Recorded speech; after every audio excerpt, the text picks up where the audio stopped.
பொருளாளர் திரு ஏ லட்சுமணன் அவர்களை அன்புடன் நினைக்கிறோம். வந்திருக்கும் அறுபசி மணி இலக்கிய சுடர் புதுவையில் சரவணன் அவர்களை அன்புடன் நினைக்கிறோம்.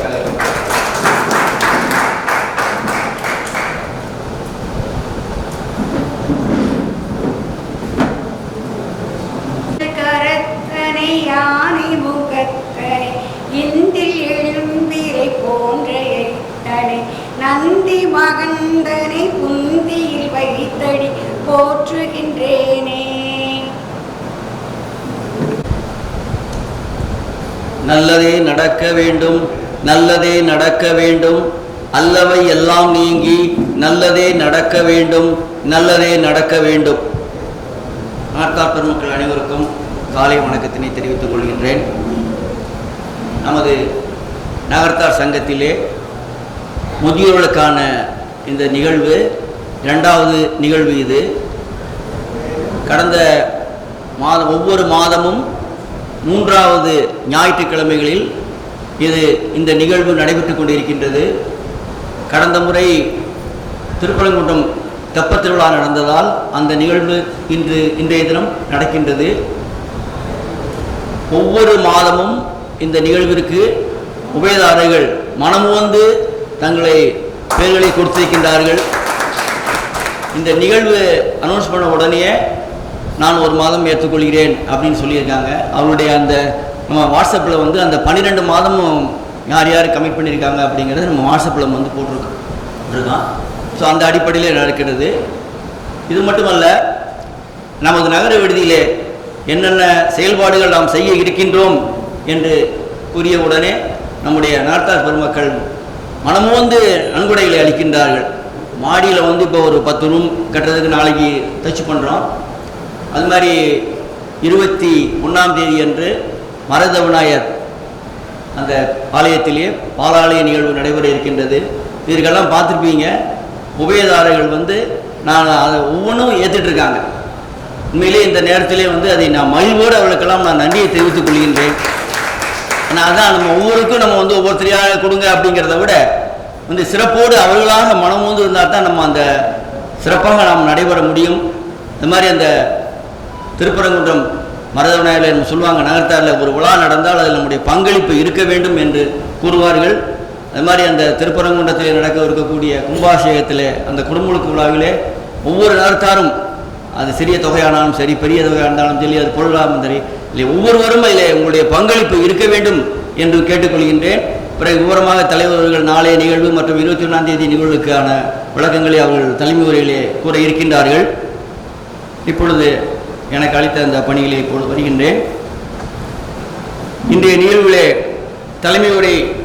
தலைமையேற்று தலைமை உரை ஆற்றுவதற்காக வந்திருக்கக்கூடிய நாட்டார் சங்கத்தினுடைய தலைவர் திரு ஆர்.எம். வைரவன் அவர்களை அன்புடன் வரவேற்பதில் மகிழ்வடைகின்றேன். சிறப்புரையாற்ற வந்திருக்கக்கூடிய அறுபசி மணி இலக்கிய சுடர் புதுவையில் திரு சரவணன் அவர்களை அன்புடன் வரவேற்கின்றேன். அவர்கள் முதியோரை பேணுதலும் போற்றுதலும் என்ற தலைப்பில் சிறப்புரையாற்ற இருக்கின்றார்கள். என்னுடைய பயோடேட்டா வாங்கி பார்த்தேன். பயோடேட்டாலாம் சொல்லுவாங்க அவங்கள பற்றி. இருந்தாலும் ஒரு சில மட்டும் நான் இப்போ சொல்கிறேன். நிறைய கொடுத்துருக்காங்க. அதாவது இந்த பன்முகத்தாளர்னு சொல்லுவாங்க. எல்லாத்துலேயும் மல்டி ஓரியன்டைன்மெண்ட், அந்த மாதிரி ஆன்மீகம், ஃபைனான்ஸு, பட்டிமன்ற பேச்சுன்னு நிறைய அவங்களுடைய அவங்க நிறைய நிகழ்ச்சிகள் அவங்க கலந்துக்கிறாங்க. அதில் ஒரு விஷயத்தை மட்டும் நான் அதை சொல்லிவிட்டு அவங்கள்ட்ட ஒரு ரிக்வஸ்ட்டாக வச்சுக்கிறேன். இதில் அவங்க ப்ரொஃபஷன் பார்த்தீங்கன்னா financial manager, Leaf Group of companies அப்படின்னு இருக்கு. அவர்கள் இன்று இந்த சொற்பொழிவு முதியோர் நலன் என்ற சொற்பொழிவை ஆற்றுவதோடு அவர்கள் ஃபைனான்ஸில் இருக்கிறதுனால எந்த விதமான அதாவது இன்வெஸ்ட்மெண்ட்ஸ், ஏன்னா இங்கே இருக்கவங்க பூராமே நிறைய எல்லாமே இன்வெஸ்ட்மெண்ட்ஸ் பண்ணியிருக்கவங்க, மியூச்சுவல் ஃபண்ட்ஸு, ஷேர்ஸு, இந்த மாதிரி இதில் அதிலே அதற்கான ஒரு சிறிய நேரத்தை ஒதுக்கி இன்னும் எந்த விதமான வழியிலே நம்ம ஒரு பெனிஃபிஷியலாக வரக்கூடிய மூலமாக இன்வெஸ்ட்மெண்ட் செய்யலாம் அப்படிங்கிறதையும் அவர்கள் கூறினால் இங்கே வந்திருக்கவர்களுக்கு அது ஒரு நல்ல ஒரு உபயோகமாக இருக்கும் என்ற ஒரு வேண்டுகோளை வைத்துக்கொண்டு அவர்களை வரவேற்பதில் பெருமகிழ்ச்சி அடைகின்றேன். மாதிரி இந்த நிகழ்வு மதுரை வாழ் பாகனேரி நகர்த்தரமைப்பால் ஏற்பாடு செய்யப்பட்டிருக்கின்றது. திரளாக வந்திருக்கின்றார்கள். அவர்களையும் வரவேற்பதில் மகிழ்ச்சி அடைகின்றேன். மற்றும் இங்கே வந்திருக்கக்கூடிய நகரத்தார் பெருமக்கள், ஆட்சிமார்கள் அனைவரையும் வரவேற்கின்றேன். அதோடு மாஸ்டர் ஆஃப் செரிமனி திரு ஆதப்பன், திரு சிவகுமார் மற்றும் வெங்கடேஷ் அவர்களையும் வரவேற்கின்றேன். அதனால் சிறப்பாக பண்ணாங்க அந்த நிகழ்வை. அது விளையாட்டு மட்டும் இல்லை, அதே நேரத்தில் வந்து ஸ்டேஜில் மைக்கில் வந்து சொல்லுங்கள் அப்படின்னு சொன்னாங்க பாருங்களேன். அது ஒரு இதாக இருந்துச்சு. ஏன்னா நம்ம பேருக்கு வந்து அந்த மேடையில் வந்து பேசுவது என்பது ஒரு சின்ன தயக்கமாக இருக்கும். அதை நீக்குவதற்காகவும் சில கேள்விகளை எழுப்பி மேடைக்கு நிறைய பேரை வர வைத்து பேசினார்கள். நல்லா சிறப்பாக கோஆர்டினேட் பண்ணாங்க. அதற்கு அவர்களை நன்றி தெரிவித்து கொள்கிறேன். இந்த நேரத்திலே மீண்டும் ஒரு முறை அனைவரையும் வரவேற்று வாய்ப்புக்கு நன்றி கூறி விடைபெறுகின்றேன். நன்றி. அனைவருக்கும் வணக்கம். தலைமை உரை முதியோர் நலன் காக்கும் விழாவிற்கு வந்திருக்கின்ற நகரத்தார் பெருமக்களை வருக வருக என்று வரவேற்கின்றேன். இந்த விழாவை நடத்தி கொண்டிருக்கின்ற மதுரை வாழ் பாகனி நகரத்தார்களை வரவேற்கின்றேன், வணங்குகின்றேன். சிறப்புரை ஆற்ற வந்திருக்கின்ற அருளிசை மணி இலக்கிய சுடர் புதுவையில் திரு சரவணன் அவர்களை வரவேற்கின்றேன். அவர்கள் சென்னையில் இருக்கின்றார்கள். நிறைய கோயில் கும்பாபிஷேகங்களை வருணனையாக சொல்லி சிறப்புற செய்யக்கூடியவர்கள். சமீபத்திலே நடந்த வைரவங்களினுடைய 64 வைரவர் யோகமத்திலே மிகச் சிறப்பாக வர்ணனை செய்தார்கள். அப்பொழுதுதான் அவர்கள் எனக்கு பரிச்சயமானார்கள். எங்களுடைய வைரவனுடைய மேலாள் தலைவர் காசிநாதன் அவர்களை அறிமுகப்படுத்தி வைத்தார்கள். அந்த 3 நாளும் மிகச் சிறப்பான வர்ணனை. நிறைய பேர் பார்த்துருப்பீங்க வைரவங்கள் இந்த 64 வைரவர் ஹோமத்தை. ரொம்ப சிறப்பாகும். வைரவரை என்ன சொல்லி நம்ம அழைக்கலாம், வைரவருடைய என்ன சொல்லணும் அப்படிங்கிறதெல்லாம் வந்து ரொம்ப அருமையாக சொன்னார்கள். அதனால் அவங்க நம்மளுடைய நகரத்தாருடைய அவருடைய பேச்சு, அவருடைய அண்ணனுடைய பேச்சு வந்து நம்ம நகரத்தார்களுடைய மனதிலே என்றும் நீங்காது இடம் பெற்றிருக்கிறது. அதனால தான் அடுத்த செகண்டு நான் மதுரை நகரத்தாரை கூப்பிட்டேன். அந்தளவுக்கு அவருடைய பேச்சு சிறப்பான பேச்சு. அவர்கள் வந்து நிறைய பேச வந்திருக்காங்க. அதனால் எங்களுடைய டயத்தையெல்லாம் மிக மிக குறைச்சிக்கிறோம். ஏன்னா ஸ்பெஷல் ஸ்பீக்கருக்கு தான் நம்ம டைம் நிறைய கொடுக்கணும். அது சென்னையிலேருந்து வந்திருக்காங்க. அதனால் அவங்களுக்கு டயத்தை கொடுத்து நம்ம சுருக்கமாக முடிச்சுக்கிடுவோம். 1-2 மட்டும் நான் சொல்லிட்டு அமர்றேன். இந்த ஃபங்க்ஷன் வந்து ஒவ்வொரு மாதமும் 3வது ஞாயிற்றுக்கிழமை, ஒவ்வொரு மாதம் 3வது ஞாயிற்றுக்கிழமை நம்மளுடைய முதியோர்கள் விழா வந்து இங்கே நடக்குது. இந்த நிர்வாகம் வந்து முதியோர்களை பாதுகாக்க வேண்டும் என்று ஒரு உணர்வோடு இது செய்யப்பட்டிருக்கிறது. அதை மதுரை நகரத்தான் நன்கு புரிந்து கொள்ள வேண்டும். 2வது நாளைக்கு 19/2/24 நாளை திங்கட்கிழமைக்கு காலையில் நம்மளுடைய விடுதியினுடைய 2வது மாடியிலே AC room with attach 10 room with lift. ஏன்னா ஃபஸ்ட் ஃப்ளோரில் வந்து அட்டாச்சு ரூம் இல்லை. வரக்கூடிய நகரத்தார்கள்லாம் வந்து இந்த காலத்தில் அட்டாச்சு இல்லையா அப்படின்னு கேட்குறாங்க. ஆனால் இருக்கிற ரூமை வந்து நம்ம அட்டாச் பண்ணணும்னா பண்ண முடியல. ஏன்னா ரூம் வந்து சின்ன சைஸாக போச்சு. அதனால் 2வது மாடியிலே இப்போ வந்து நாளைக்கு நம்ம தச்சு பண்ணுறோம். அதுக்கு வந்து காலையில் 9 to 10 வச்சுருக்கோம். எல்லா நகரத்தாரும் வந்து கலந்துக்கிடுங்க. மார்னிங் டிஃபன் அரேஞ்ச் பண்ணியிருக்கு. இது ஒரு செய்தி. அடுத்து வந்து நம்மளுடைய மரகத விநாயகர் கோவில், நம்மளுடைய திருப்பரங்குன்றத்தில் இருக்க திருமண மண்டபத்தினுடைய பின்னாடி மரகத விநாயகர் கோவில் இருக்குது.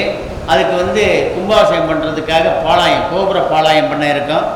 அது ராஜாப்பட்டின 21ஆம் தேதி காலையில் 9 to 11 மிகச்சிறந்த முறையில் ஏற்பாடு.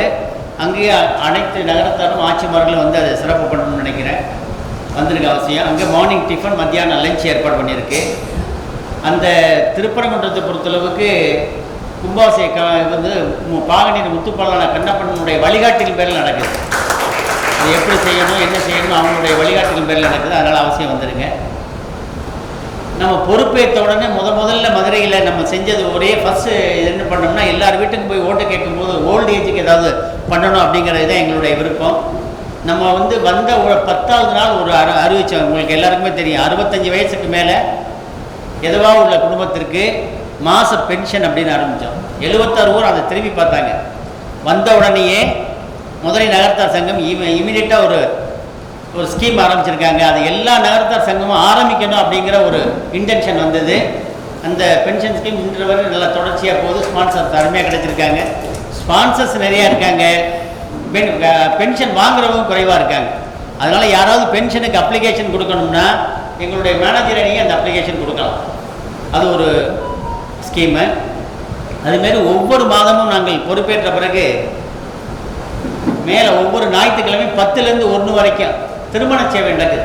கண்டிப்பாக வந்து கலந்துக்கிறேங்க. நம்ம பிள்ளைங்களுக்கு நிறைய பர்டிகுலர்ஸ் இருக்குது. அதை வந்து பாருங்கள். அதிலே உங்களுக்கு வந்து பிடிச்சிச்சுன்னா சொல்லுங்கள். அதிலே கீழே ஃபோன் நம்பர் இருக்குது. நிறைய பர்டிகுலர்ஸ் எங்களுடைய துணைத் தலைவர் ரொம்ப நாளாக அவங்க பண்ணிக்கிட்டு இருந்தது. இப்போ நம்மளுடைய சத்திரத்துக்கு ஏன் கொண்டாந்துருக்காங்கன்னா எல்லா நகரத்தாரும் வந்து பயன்படணும் அப்படிங்கிறதுக்காக அவங்க துணைத் தலைவர் லட்சுமியுடைய பாதுகாப்பில் அது நடந்துகிட்டு இருக்கு. மாடியில் ஒவ்வொரு ஞாயிற்றுக்கிழமையும் 10லேருந்து 1. அதனால் எல்லா நகரத்தாரும் வந்து அதில் பயன்பெறுங்க.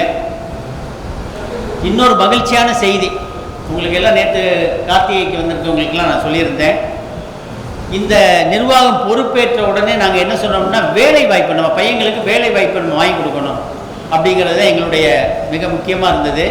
நிறைய கம்பெனியோட தொடர்போடு பேசிக்கிட்டு வரோம். எல்லா நாட்டினுடைய நம்மளுடைய நகரத்தார் இருக்கிற இடத்துல, நகரத்தார் இல்லாத இடத்துல அந்தந்த ஊர்களில் பேசிக்கிட்டு வரோம். அதில் முதல்ல நமக்கு கிடைச்சது சிங்கப்பூருடைய கோஆர்டினேஷன் நமக்கு கிடச்சிச்சு. அங்கே பேசி போன கார்த்திகையில் 20/1 நடந்த கார்த்திகையில் இன்டர்வியூ இங்கே நடந்தது. நம்ம நகரத்தார் பையங்களுக்கெல்லாம் இன்டர்வியூ இங்கே வந்திருந்தாங்க. இன்டர்வியூவில் நேற்று செலக்ட் பண்ணியிருக்காங்க. 3 நபர்களை செலக்ட் பண்ணியிருக்காங்க. அவங்களுக்கு வந்து விசா அப்ளை பண்ணியாச்சு. முந்தா நாளே விசா அப்ளை பண்ணியாச்சு. மிக சிறந்த முறையிலே அந்த விசா வந்த பிறகு மார்ச் முதல் வாரத்தில் அவங்களுக்கு வந்து ஃப்ளைட் டிக்கெட் வரும், அனுப்பிச்சி வைங்கன்னு சொல்லி நேற்று சொன்னாங்க. நேற்று அந்த பையங்களுடைய பேர் எல்லாத்தையும் அவங்களுக்கு கார்த்திகையில் அனௌன்ஸ் பண்ணேன். ஒரு பையனுடைய பேர் வந்து அதை வந்து ஆர்ஃபோர்ஸ் கம்பெனி சிங்கப்பூர், அதுதான் அதனுடைய கம்பெனி. அதில் 3 பேர் எடுத்திருக்காங்க. ஃபஸ்ட்டு வந்து K Senthilnathan, son of Kasi Devakottai, அவர் தான் முதல் இதில் இருக்கார். 2வது வந்து செலக்ட் பண்ணவர் வந்து N Muthukumar, son of MR Nachiyappan Nerkuppai, அந்த பையனை செலக்ட் பண்ணியிருக்காங்க. 3வது வந்து S Aravindan, son of P Saravanan Devakottai. 3 பேரை செலக்ட் பண்ணிட்டாங்க. விசா அப்ளை பண்ணிட்டாங்க. விசா எப்போவுமே சிங்கப்பூரை பொறுத்தளவுக்கு பார்த்தீங்கன்னா 2 or 3 days வந்துடணும். அதனால் நமக்கு அது ஒரு பெரிய இஷ்யூ இல்லைன்னு சொன்னாங்க. ஆனால் அதில் என்ன ஒரே ஒரு கிளாஸ் போட்டிருக்காங்கன்னா, நம்ம இந்தியாவிலேருந்து, அதாவது இன்டர்நேஷ்னல் கண்ட்ரியிலேருந்து அங்கே சிங்கப்பூர் போகும்போது அந்த சிங்கப்பூரியனை வந்து 10 பேர் எடுத்தால் தான் நம்ம ஒரு ஆள் எடுக்கலாமா. அங்கே 10 பேர் எடுத்தால் நம்ம இந்தியாவிலேருந்து போகிறதுல ஒரு ஆள் எடுக்கலாமா. அது ஒன்று தான் ஒரு இது. ஆனால் 3 பேருக்குமே விசா வந்துடும். மார்ச் முதல் வாரத்தில் நீங்கள் அவங்க வந்து ஃப்ளை ஏறுற மாரி இருக்குன்னு சொல்லியிருக்காங்க. அது ஒரு சிறந்த நம்மளுடைய நிர்வாகம் வந்த உடனே எடுக்கக்கூடிய ஒரு அருமையான முடிவு. அது நமக்கு கிடைச்ச மிகப்பெரிய ஒரு வெற்றின்னு கூட நான் சொல்லுவேன். அடுத்து ஒரு நாடு கனடாவோட பேசிக்கிட்டு இருக்கோம். அதுவும் வந்து ஃப்ரூட்ஃபுல்லாக முடிஞ்சிருங்கிறதையும் இந்த இடத்துல சொல்ல ஆசைப்படுகிறேன். பிறகு வந்து சின்ன சின்ன ஒர்க்குகள் நிறைய பண்ணிக்கிட்டு இருக்கோம். உங்களுக்கு பார்த்தீங்கன்னா தெரியும், டெய்லி வாட்ஸ்அப்பில் செக்ரட்டரி போடுவாங்க என்ன பண்ணிக்கிட்டு இருக்கோம் அப்படின்ட்டு. அது கிட்டத்தட்ட எல்லாமே 100 நாளைக்குள்ளே ஓரளவுக்கு எல்லாமே ஒரு ஸ்ட்ரீம் லைன் பண்ணிட்டோம். இன்னும் 1-2 இருக்குது. அதையும் கண்டிப்பாக வெற்றிகரமாக முடிச்சிடுவோம். அதுக்கப்புறம் நம்மளுடைய ஸ்பெஷல் ஸ்பீக்கர் வந்து நிறைய பேச இருக்கிறதுனால என்னுடைய உரையை இத்துடன் முடித்துக் கொள்கிறேன். நன்றி. சொந்த ஊர் புதுவையாம், இருப்பிடம் சென்னை அம்பத்தூராம். 50க்கும் மேற்பட்ட ஆன்மீக பாடல்கள் எழுதிய அனுபவங்கள். ஜெயா பிளஸ் மற்றும் ஜி தமிழ் தொலைக்காட்சியில் புகழ். 40க்கும் மேற்பட்ட கோயில்களில் உடம்புக்கு நேர்முக வர்ணனை செய்தவர். வருடந்தோறும் சூரசம்ஹாரம் நேர்முக வர்ணனை திருச்செந்தூர் ஆலயம் உட்பட செய்துள்ளார். ஆன்மீக சொற்பொழியாளராகவும் பட்டிமன்ற பேச்சாளராகவும் இருந்துள்ளார். பல பெரிய மேடைகளில் நிகழ்ச்சியின் தொகுப்பாளராகவும் இருந்துள்ளார். பல கோயில்களில் ஆன்மீக பக்தி இன்னிசையை நிகழ்த்தியுள்ளார். தொடர்ந்து திருப்புகழ் பாராயணம் மாதந்தோறும் சென்னை வடபழனி ஆலயத்தில் நடத்தியுள்ளார். நமது சிறப்பு விருந்தினராக அருளிசை மணி இலக்கிய சுடர் புதுவை சரவணன் அவர்கள் முதியோர் பேணுதல் போற்றுதல் என்ற தலைப்பில் பேச அன்புடன் அழைக்கின்றோம்.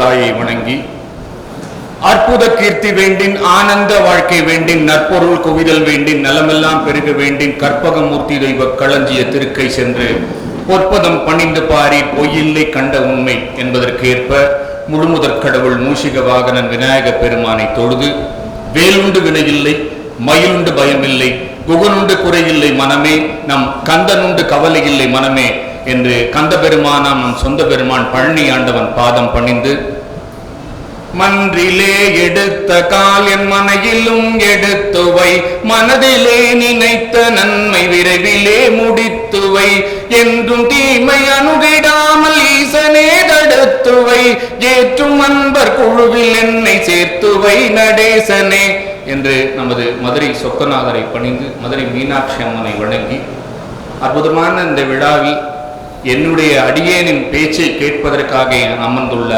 அத்துணை நகரத்தார் பெருமக்களின் பொற்பாதங்களை தொட்டு வணங்கி, இந்த அருமையான நிகழ்வை இங்கே நகரத்தார் எங்கு சென்றாலும் சிகரத்தார் என்பதற்கேற்ப முதல் நகரத்தார் சங்கமாக என்றுமே திகழ்ந்து கொண்டிருக்கின்ற நமது மதுரை நகரத்தார் சங்க நிர்வாகிகளுக்கு, அதாவது எனக்கு தெரிஞ்ச அனுபவத்தில் சொல்றேன், நான் நம்ம மதுரையில பார்த்தீங்கன்னா நம்ம வைரவன் எல்லாம் அவங்க வீட்டுக்கு வேலை செய்கிறாங்களான்றது எனக்கு தெரியல.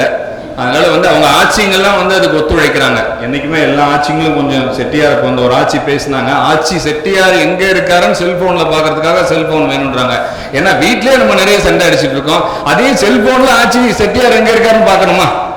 அதனால வீட்டுக்கு வீடு வாசப்படி தான். எங்க ஆட்சி என்னை திட்டுவாங்க, நம்மளும் அவங்கள திட்டுவோம். நம்ம சுப்பண்ண வந்திருக்காங்க. அதனால மதுரையில எனக்கு மதுரையை பார்த்தா கொஞ்சம் பொறாமையா இருக்கும். ஏன்னா ஏற்கனவே 2 படை வீடு அவங்க பிடிச்சி வச்சுட்டு இருக்காங்க. அது ரொம்ப ஒரு சிறப்பு. முருகப்பெருமானோட அந்த அருள் இருந்தாதான் நம்ம மதுரையில் இருக்க முடியும். ஏன்னு கேட்டீங்கன்னா, முதல் படை வீடுல அவர் அமர்ந்திருந்து அனைவரையும் அன்பாக அழைக்கின்றார். நான் உட்கார்ந்துட்டு இருந்தேன்னா உங்களுக்கு நீங்க வர்ற குறையெல்லாம் தீர்க்க முடியாதுன்னு அடுத்த படை வீடெல்லாம் பாத்தீங்கன்னா 5 படையில் நின்றுட்டு தான் இருப்பார். ஏன்னா உட்கார்ந்து இருந்தா நம்ம குறைய தீர்க்க முடியாதாம்.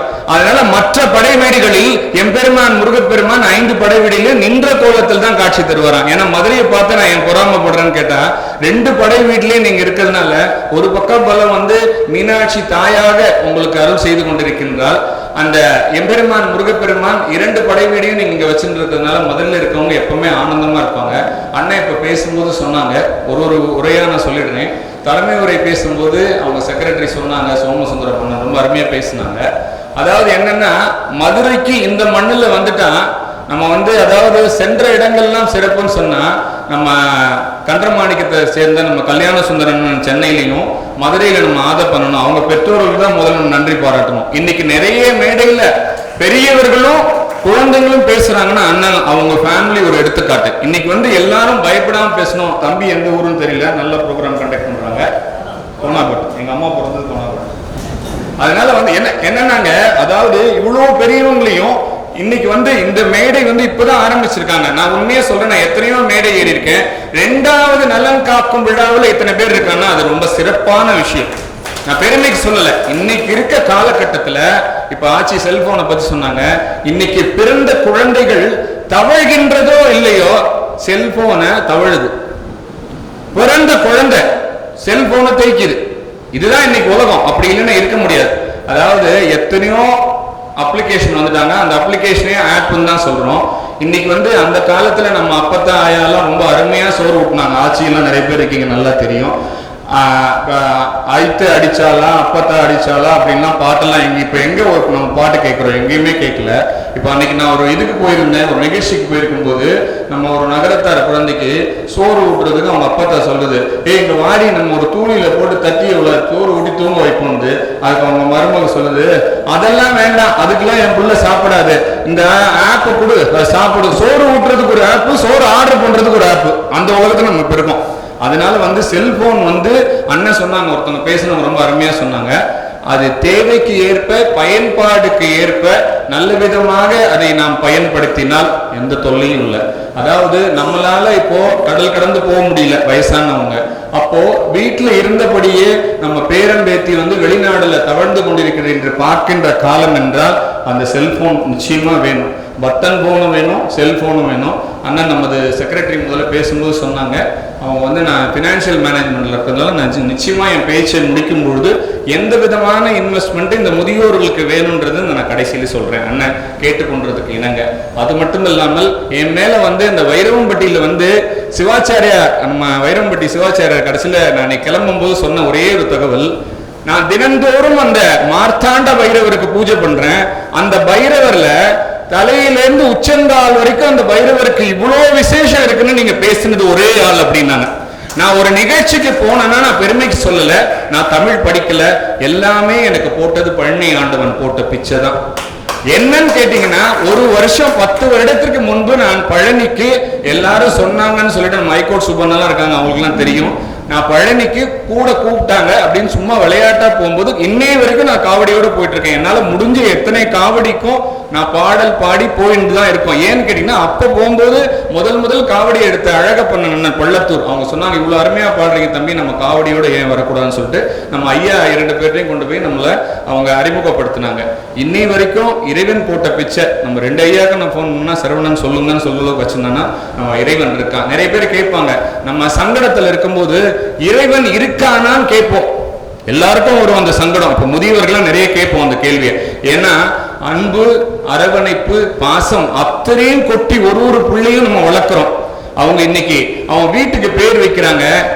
அன்னை இருப்பது வந்து அன்னையை வீட்டுல வச்சுக்க முடியல. இல்லத்தின் பெயரும் அன்னை இல்லம், அன்னை இருப்பதோ முதியோர் இல்லம். நான் முதியோர் இல்லம் இருக்கிறது தப்புன்னே சொல்ல மாட்டேன், அதையும் சொல்றேன் நான் என்னோட பேச்சுல. முதியோர் இல்லம் தேவையா? தேவைதான். ஒரு ஸ்டேஜுக்கு தேவை. அது எப்ப தேவை, அது எப்படி தேவைன்றது தான் இப்ப என்னோட கருத்துல நான் இப்ப சொல்ல போறேன். அதாவது இப்ப சமீபத்துல ஒரு பெயர் பலகை பார்த்தேன், ரொம்ப அற்புதமான வாசகம் எழுதியிருந்தாங்க. அந்த முதியோர் இல்லம் இருக்கின்ற பெயர் பலகையில ரொம்ப அருமையா எழுதியிருந்தாங்க வாசகம். முதியோர் இல்லம் போடாம எப்படி போட்டிருந்தாங்கன்னா, குஞ்சுகள் மிதித்து முடமான கோழிகள் வாழும் இடம். என்ன வாசகம் நல்லா பாருங்க, குஞ்சுகள் மிதித்து முடமான கோழிகள் வாழும் இடம். முடமான கோழிகள் பக்கத்துல உயிர்கள் பிராக்கெட்ல போட்டிருந்தான். அதை படிச்சோம், நம்ம மனசு வந்து ரொம்ப வலிச்சுது. அவர்கள் உயிருக்காக வாழுகின்ற இடம் எழுதுறான். அதனால நம்ம இன்னைக்கு இந்த மேடையில் நம்ம பேசுறோம்னா, என்னோட எத்தனை இது எடுத்து பாருங்க. நான் ஆரம்பிக்கிறது ஈண்டெடுத்த தாயின்னு ஆரம்பிப்பேன். ஏன்னு கேட்டீங்கன்னா, நான் இன்னைக்கு இந்த மேடையில் நிக்கிறேன்னு கேட்டீங்கன்னா, என்னை பெற்றவங்கனாலதான் நான் இங்க நிக்கிறேன். நான் வந்து மேடை பேச்சாக்காக நான் சொல்லவே இல்லை. நீங்க எந்த கோவிலுக்கும் போக வேண்டாங்க, வீட்டுல பெரியவங்க இருந்தா அவங்கள நீங்க பாதுகாருங்க. 1 வருஷத்துக்கு அப்புறம் பாருங்க உங்களோட வளர்ச்சி எப்படி இருக்குன்னு பாருங்க. இன்னைக்கு நான் மதுரை நகரத்தார் சங்கத்துக்கு எத்தனை கடவுளை வேணாலும் கொடுப்பேன். நான் பெருமைக்கு இந்த மேடையில நான் சொல்லிட்டு போகணும்னு சொல்லல.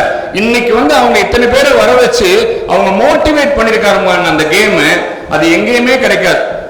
இப்ப சமீபத்துல நம்ம சுபனனுக்கு தெரியும், இந்த கொரோனா பீரியட்ல ஒரு நிகழ்ச்சி நாங்க பண்ணோம் ஆன்லைன்ல. என்னன்னு கேட்டீங்கன்னா, எங்கெங்க நம்ம வயசானவங்க பாடுறவங்க இருக்காங்க, உண்மையா நடந்த சம்பவம், எங்கெங்க நம்ம வயசானவங்க பாடுறவங்க இருக்காங்கன்னு அவங்கள எல்லாரையும் ஒருங்கிணைத்து அவங்களுக்கு ஒரு வாகனம் ஏற்பாடு பண்ணி காரைக்குடியில மயில் அண்ணன் வீட்டுல நெட் கனெக்ஷன் கொடுத்து அவங்கள பாட வச்சோம்.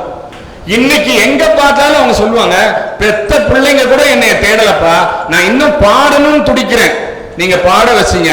அந்த ஒரு 2 மணி நேரம் ப்ரோக்ராம்ல அவங்களுக்கு வந்து இப்போ என்ன, இப்ப மருத்துவ அறிக்கை, இப்ப இந்த நிகழ்ச்சி வரதுக்கு முன்னாடி ஒரு மருத்துவ அறிக்கை படிச்சேன். அந்த மருத்துவ அறிக்கையில என்ன தெரியுமா சொல்றான், நம்ம சொல்றோம் அவர் பெரியவர் சும்மா வீட்டுல பேசிட்டே கிடக்குறாரு. ரொம்ப தப்பான வார்த்தைங்க. யாரு வீட்டுல பெரியவங்க இருக்காங்களோ பேச சொல்லுங்க. பேச சொன்னா அவங்க மருத்துவத்துக்கு ஒரு தரம் போகிறதே அவாய்ட் பண்ணலாமா. அவங்க பேச பேச அவங்க உடம்புல இருக்க அத்தனை உறுப்புகளும் வேலை செய்தான். அவங்க என்ன வேணாலும் பேசிட்டு போறாங்க. நம்ம இன்னைக்கு பேசுற பேச்சு அவங்க கத்து கொடுத்த பேச்சுங்க. யாரால மறக்க முடியுமா? இன்னைக்கு நம்ம பேசுறோம், நம்ம அப்பா அம்மா எப்படி நம்மளை வளர்த்திருக்காங்க, நம்ம சிம்பிளா அவங்கள என்ன சொல்றோம் நம்மளால பார்க்க முடியல. இன்றைக்கு குடும்பத்துல வரவும் செலவும் ஒத்து போகாத குடும்பத்துக்கு தான் அந்த முதியோர் இல்லத்தை தேடுறாங்க. அது ரொம்ப தப்பு. அதாவது என்னன்னு கேட்டீங்கன்னா, உங்களால வந்து வேற வழியே இல்லை. நானும் ஃபாரின் போயிட்டேன், என் பொண்டாட்டியும் ஃபாரின் போயாச்சு, எங்க பிள்ளைங்கெல்லாம் இங்க இல்லை அப்படின்னு சொன்னா, வேற வழியே இல்லை அப்படின்னு சொன்னா முதியோர் இல்லத்துல அவங்களை விடலாம். முதியோர் இல்லத்துல விட்டா மட்டும் பத்தாது, பார்த்துக்க வேண்டியது நம்மளோட கடமை. அதுக்கு தான் இங்க ரொம்ப அற்புதமான தலைப்பு கொடுத்துருக்காங்க. இங்க மதுரையில் இருக்க ஒவ்வொரு முதியோர்களுக்கும் இங்கே பாதுகாப்பு அரணாக விளங்குகின்றது நம்ம மதுரை நகரத்தார் சங்கம் என்று சொன்னா அது எந்த விதத்திலும் மிகை அல்ல. அவங்க என்ன நினைப்பாங்க, வீட்டுல இருக்கவங்க டெய்லி நம்மள யாருமே பாத்துக்கலன்னா கூட நம்ம மதுரை நகரத்தார் சங்கம் இருக்கு, அண்ணன் ஆரம்பிச்சு வச்சுட்டாங்க. எல்லா நிகழ்ச்சியும் நம்ம நகரத்தார் சங்கத்தை எடுத்து பாருங்க. இன்னைக்கு அரிது அரிது மானிடராய் பிறத்தல் அரிது, அதையும் விட ஊனு ஊமை உடு செவிடு அற்று பிறத்தல் அரிது, அதையும் விட நாட்டுக்கோட்டை நகரத்தார பிறப்பது ரொம்ப அரிதுங்க. எதுக்கு இந்த காரணத்தை நான் சொல்றேன்னா, நம்ம குலத்துல இல்லாது வேற எந்த குலத்துல இங்க இருக்கு. நான் எதையும் கம்பேர் பண்ணி பேசல. நம்ம வச்சுருக்க ஒவ்வொரு சடங்கும் எங்கேயாவது நீங்க சொல்லுங்க பார்க்கலாம். அந்த மாதிரி ஒரு அற்புதமான ஒரு நகரத்தார் சமூகத்துல நம்ம இங்க பிறந்திருக்கோம். அதை விட நம்மளுக்கு என்ன வேணும் சொல்லுங்க பார்க்கலாம். அந்த நகரத்தார் சமூகத்துல பிறந்தனால்தான் இங்க நம்ம எந்த வாசல்ல இருந்து தெய்வத்தை கும்பிடணுமோ அந்த மாதிரி ஒவ்வொரு ஊர்லயும் நம்ம சென்ற இடங்கள்லாம் சிறப்பு என்பதுக்கு ஏற்ப முதல்ல நம்ம எங்க போனாலும் கொண்டு வைக்க போனா முதல்ல நம்ம ஒரு விடுதி கட்டுறது தான் நம்மளோட வழக்கம். அதுக்காக தான் அந்த விடுதி யாரோ இப்ப கட்டிட்டு போயிட்டாங்க, இன்னைக்கு பராமரிச்சுட்டு இருக்காங்கன்னு காரணம் என்னன்னு கேட்டீங்கன்னா, இவங்க இன்னைக்கு இருக்க பீரியட்ல இருக்கவங்க 5 பேர் தான். அவங்க சொந்த வேலையெல்லாம் விட்டுட்டு இவ்வளவு தூரத்துக்கு நான் இன்னொரு 10 ரூம் கட்ட போறேன், அடுத்தது இது பண்ண போறேன் அப்படின்னும் போது நம்ம இன்னைக்கு நம்ம இத்தனை பேர் ஒரு அழகா ஒரு நல்ல நிழல்ல இருந்து கேட்டுட்டு இருக்கோம்னா இது பண்ணது யாருங்க? அந்த முதியோர்கள். முதியோர்களை முதியோர்களாக நாம் பார்க்க கூடாது, முதியோர்களை குழந்தைகளாக பார்க்க வேண்டும். அதுதான் என்னோட வாதம். முதியோர்களை நம்ம குழந்தை தப்பு பண்ணா நம்ம என்னங்க பண்ணுவோம் அது தெரியாது. அவங்களும் இப்போ நாளைக்கு நானும் முதியோர் ஆவேன், நாளைக்கு கூடிய விரைவில் நானும் முதியோர் ஆவேன். நம்ம பிள்ளைங்களை என்ன சொல்லி வளர்க்கணும்? என்னோட ஐயா என்னை பார்த்துக்கிட்டாங்க, அதே மாதிரி நீ என்னை பார்த்துக்கணும் அப்படிங்கிற மாதிரி நம்ம குழந்தைகளுக்கு எல்லாருக்கும் ஒரு அன்பு வேண்டுகோள். எந்த நிகழ்ச்சிக்கு போனாலும் மாசத்துக்கு நம்ம 4 நிகழ்ச்சிக்கு போனாலும் நம்ம குழந்தைங்களை ஒரு நிகழ்ச்சிக்காக கூட்டிட்டு போங்க. நம்ம பழக்க வழக்கங்கள் வர வர ரொம்ப ரொம்ப ரொம்ப ரொம்ப குறைஞ்சிட்டே வருது. அதனால நம்ம ஏற்கனவே ஒரு வீட்லயும் 8 பிள்ளை 10 பிள்ளை இருந்தாங்க. இப்போ 1 2 மிஞ்சி போனா 2 இல்லைன்னா 1 அப்படிதான் இருக்கும். அதனால அந்த குழந்தைங்களுக்கும் உங்களுக்கு நல்ல விவரம் தெரியணும். அதனால எல்லா நிகழ்ச்சிகளும் அவங்கள நீங்க அருள் கூர்ந்து அவங்கள கூட்டிட்டு போங்க. அது ரொம்ப இம்பார்ட்டன்ட். நான் அது என்ன சொன்னேன், இந்த பெயர் பலகையை பத்தி சொன்னேன். பெயர் பலகையை பத்தி நான் சொல்லும் போது அந்த பெயர் பலகை படித்தோன்னே எனது மனசு ரொம்ப கஷ்டமாயிடுச்சு. இங்க இருக்கீங்க எல்லாருக்கும் நல்லா தெரியும், தம்பி கோணாப்பட்டு நல்லா அந்த ப்ரோக்ராம் கண்டக்ட் பண்ணாங்கன்னு சொன்னேன். தம்பி இப்போ சமீபத்தில் பிப்ரவரி 14 வந்துச்சு. அந்த தேதிக்கு நம்ம எவ்வளோ இம்பார்ட்டன்ஸ் கொடுத்தோம் எல்லாருக்கும் தெரியும். ஒரு வேலண்டைன்ஸ் டேன்னு இம்பார்ட்டன்ட் கொடுத்தோம். சின்ன பையனால தான் உங்களுக்கு கேட்குறேன். அதே மாதிரி அக்டோபர் 1னா காந்தி ஜெயந்தி, அக்டோபர் 2னா காந்தி ஜெயந்தின்னு எல்லாருக்கும் தெரியும். தமிழ் வருஷப்பிறப்பு 14ஆம் தேதி தெரியும். இங்கிலீஷ் வருஷப்பிறப்பு ஜனவரி 1 தெரியும். யாருக்காவது அக்டோபர் 1 என்ன தேதின்னு தெரியுமா சொல்லுங்க பார்க்கலாம்.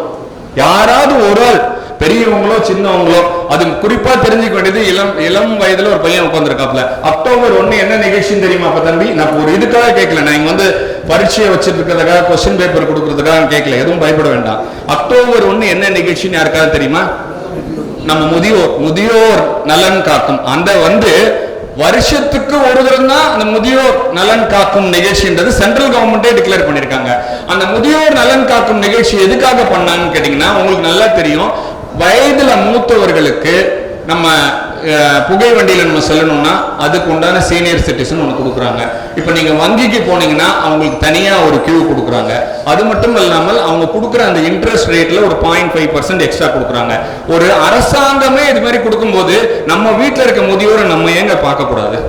என்னோட பர்சனல் கேள்வி அதுதான். நம்ம வீட்டில் இருக்க முதியோரை அதையே நம்மளை பெற்று வளர்த்து பேணி காத்து எனது குழந்தைகள் இந்த நிலைமைக்கு இங்க வரணும் அப்படின்னு சொன்னவங்கள நம்ம ஏங்க அவங்களுக்கு ஒரு சலுகை நம்ம கொடுக்க கூடாது? சலுகையா ஒரு அரசாங்கம் செய்கின்ற சலுகையாக நினைத்து நம்ம ஏன் அந்த மாதிரி பண்ணக்கூடாது? கொடுக்கலாமா?